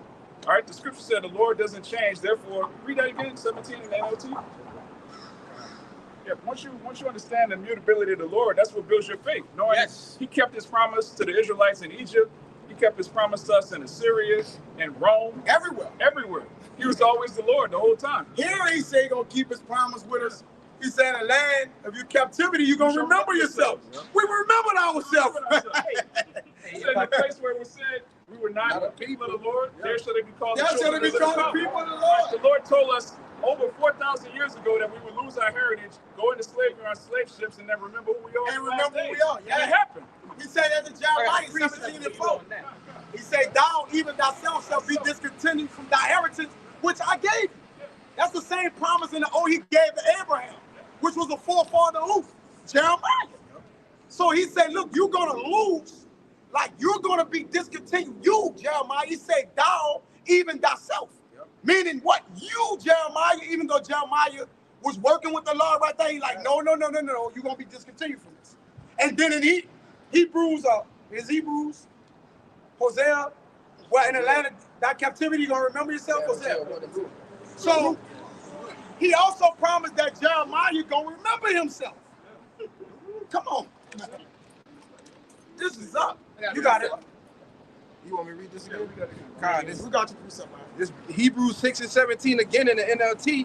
It says the Most High also bound himself with an oath, so that those who received the promise could be perfectly sure that he would never change his mind. Right? He bound himself with an oath.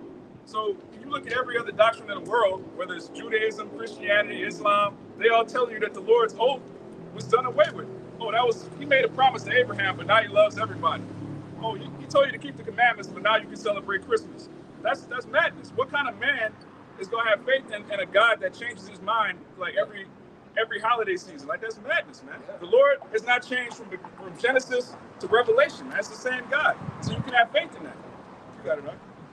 Yeah, just go ahead. This 2 Timothy 2:9. It says, wherein I suffer trouble as an evildoer, even unto bonds, but the word of our power is not bound. So even though he said, well, look, I'm a keep an oath. I'm going to be who you are. You can't bound his word. He bound himself by the word, but we can't bound it. We can be in bonds, though. Like, we could suffer in bonds. We could actually be in chains, different bonds, but the Lord, nobody can chain or bind the Lord. Or what he says, only he can chain or bound himself, man. So, again, wherein I suffer trouble as an evildoer, even unto bonds, but the word of our power is not bound. But though yet he bound himself in the immutability, man. So is the Lord tripping him? Is he lying? Is he conflicting himself? No, you got to understand what's going on, man. Great, huh? And it's something to back up what the brother Amawad had brought out of what he spoke on, right? The Lord said what? In Deuteronomy, the 28th chapter, 15 all the way to 68, that what? He will do the very same things that we have been, suffered, right? He's done those things, but he doubled down and said this Lamentations chapter 2 and verse 17. It says, the Lord hath done that which he devised.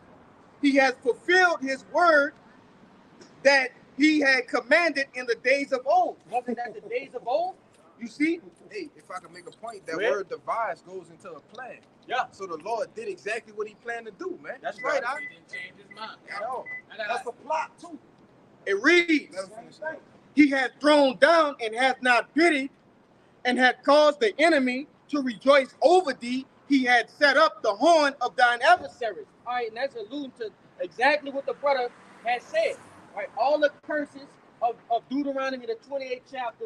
Right, we have endured those things. We have suffered at the the mercy of the Lord those things. So how much more the promises that the Lord say He'll do what?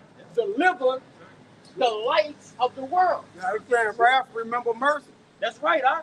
I just wanted to bring that out to show you, hey, the Lord, hey, He do everything He say He gonna do. That brother got a preach up. Scripture says, I am the Lord, I change not. Here's Proverbs 24 and 21. It says,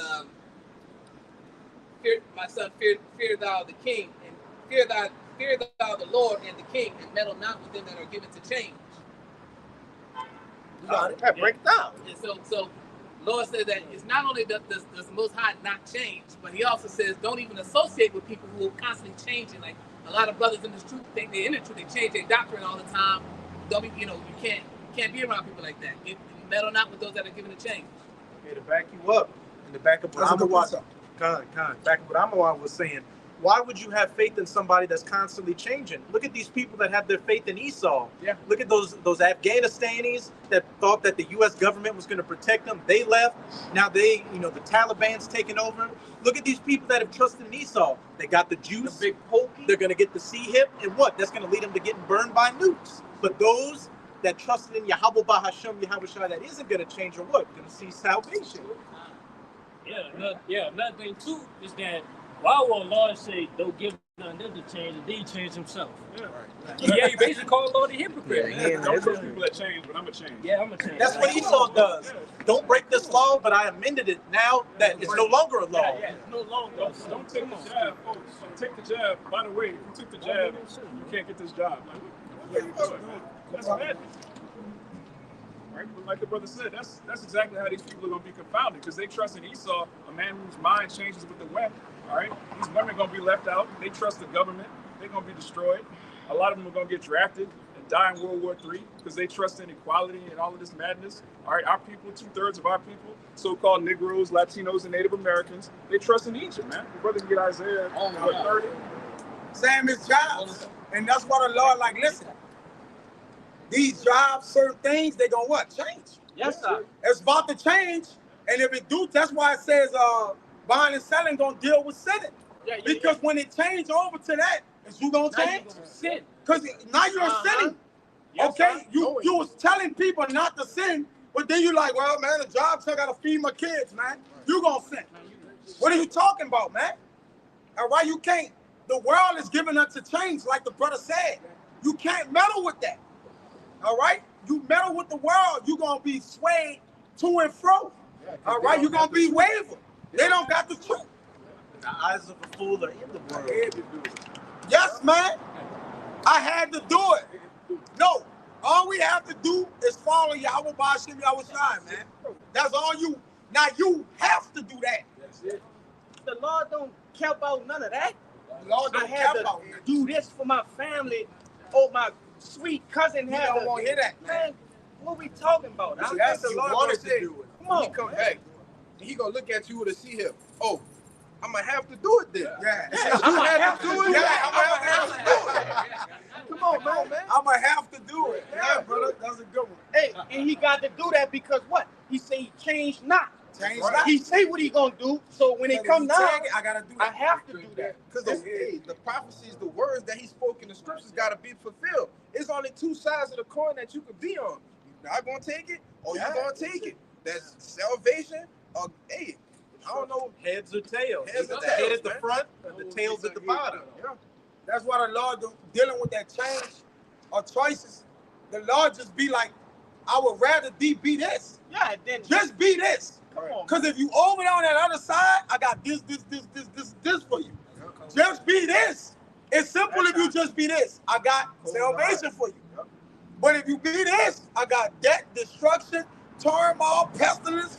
So I got a whole list. I got a whole what do you call Magazine. I got a whole magazine of weapons on this side for you, man. God, man. You can't be a renegade for the Lord, all right? You can't be a renegade, You gotta be a quiet spirit, meaning you settle in one spot, you firm, grounded, and anchored. All right? Quiet. You say go what? Quietly and do what? Do your work, man. All right? You can't be no renegade or vigilante all over. Yo, I'm gonna get to the Lord. I need to handle this. I gotta get this straight and do that. No. I wish I told the rich man, hey, serve me today. Oh, I gotta get to a woman. I got oxen. I got a land I bought. No, man. Get to the business and we'll get everything in the kingdom of heaven, man. Immortality oasis. On top of immortality, dominion, and on top of dominion, riches. Uncountable riches. So, hey, we want the kingdom, man. We we done forsaken this life, all right, and we have went after the Lord hard. David said, I follow after thee hard. And the way you follow after the Lord is through what? The law, statutes, commandments, stick in the ministry, and teach, and what? Wait till he come get us, man. That's it. Go ahead. It's simple. It's Malachi 3 and 6. It reads, For I am the Lord, I change not. Therefore, ye sons of Jacob are not consumed. Plain. Basically. I'm gonna let this shit go. It ain't that loud. Yeah, fuck it is.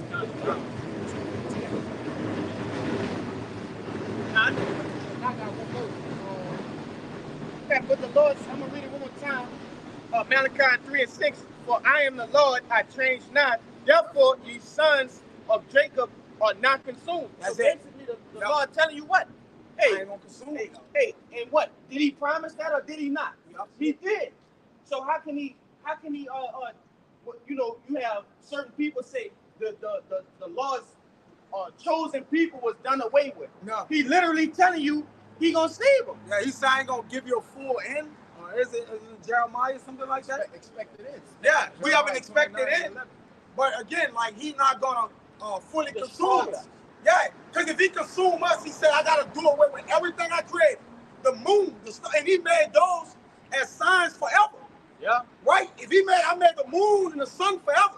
If I do away with the sons of Jacob, the children of Israel, totally, I gotta do away with everything I created. Right? And the Lord standing on business with his word. So it was created for us. Drop the word. It was created for us. One more time, Brother Sean. Come, Malachi 3 and 6. For I am the Lord, I change not. Right, the Lord changes not. That's his immutability. And what's the purpose of his immutability? Therefore, ye sons of Jacob are not consumed. So the Lord's immutability goes with Israel being saved, man. That's it. You have faith in the Lord's immutability. He can't change, therefore we're not going to be destroyed. We're going to be saved. We're going to be saved. Undoubtedly.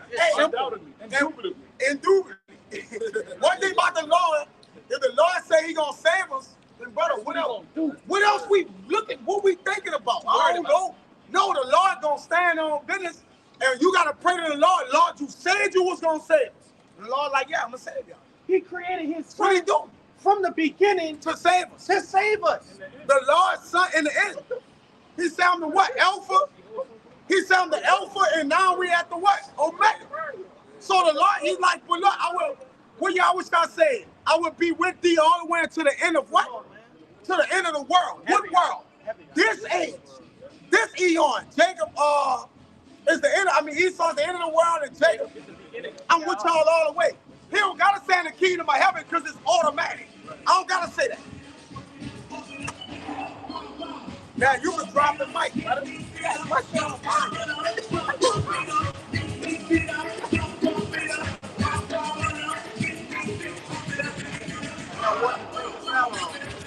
Like I said, this last thing. Even they're not gonna be consumed, but they're gonna get their ass tore. And that's why the Lord said, he gonna save what? All of Israel. Yeah. That all of Israel, even though he promised over here in Zechariah that 2/3 gonna be cut off, he gonna still save them in the kingdom. All right? So that's a mercy. The Lord mercy endure forever, man. And Israel is not gonna be consumed, man, no matter what. The wicked will on this side do. But the elect, you know they're gonna endure. Some of them gonna be martyrs.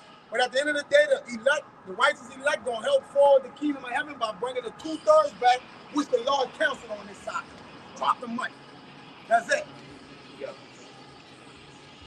We'll get out of here. Real quick, before we get out of here. You got any questions? Mr. Follower? Okay. Good deal. Yeah. Good deal. This is the book of Hebrews 10 and 23.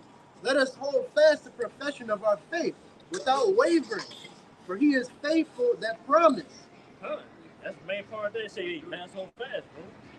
And let us say maintain, let us say stay hard, endure. It's truth, man. At the end of the day, the Lord promised that he gonna save us out of it, man. Right. Hey, all we gotta do is continue on hoping, continue that hope, continue that belief, and we're gonna get out of here, man. That's right. You know? Back up the point you just made. We can go. Yep. Yeah. This is Isaiah 55, verse 11. so shall my word be that goeth forth out of my mouth. It shall not return unto me void, but it shall accomplish that which I please, and it shall prosper in the thing whereto I sent it. It said the word shall, hey, go forth, man. It's not shall return. I mean, everything the Lord says is going to happen with a destruction of America, the establishment of our kingdom. You know what I'm saying? The heathen nation, they're going to be slaves. Salvation of the elect. Salvation of the elect. Them being burnt. Yeah, it's not going to change, man. It's going to happen, man. Them getting eradicated after 1,000 years. Yeah. He said it. He said it. It's going to happen. It gotta man. come to pass. It's going to come to pass. That's it, bro. That's it.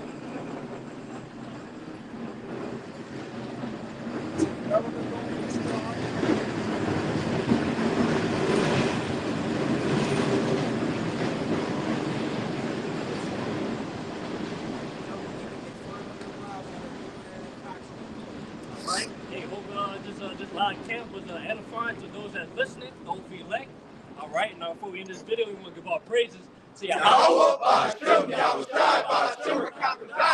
the Mount Apostle Elders of GMS, and peace and mercy to all who elect. Hey, above the ball. Above the ball. Above the ball. Above the ball. Above the ball. Above the ball. Above the ball. Above the ball. Kwame Yasharala. Kwame Yasharala. So long. So long.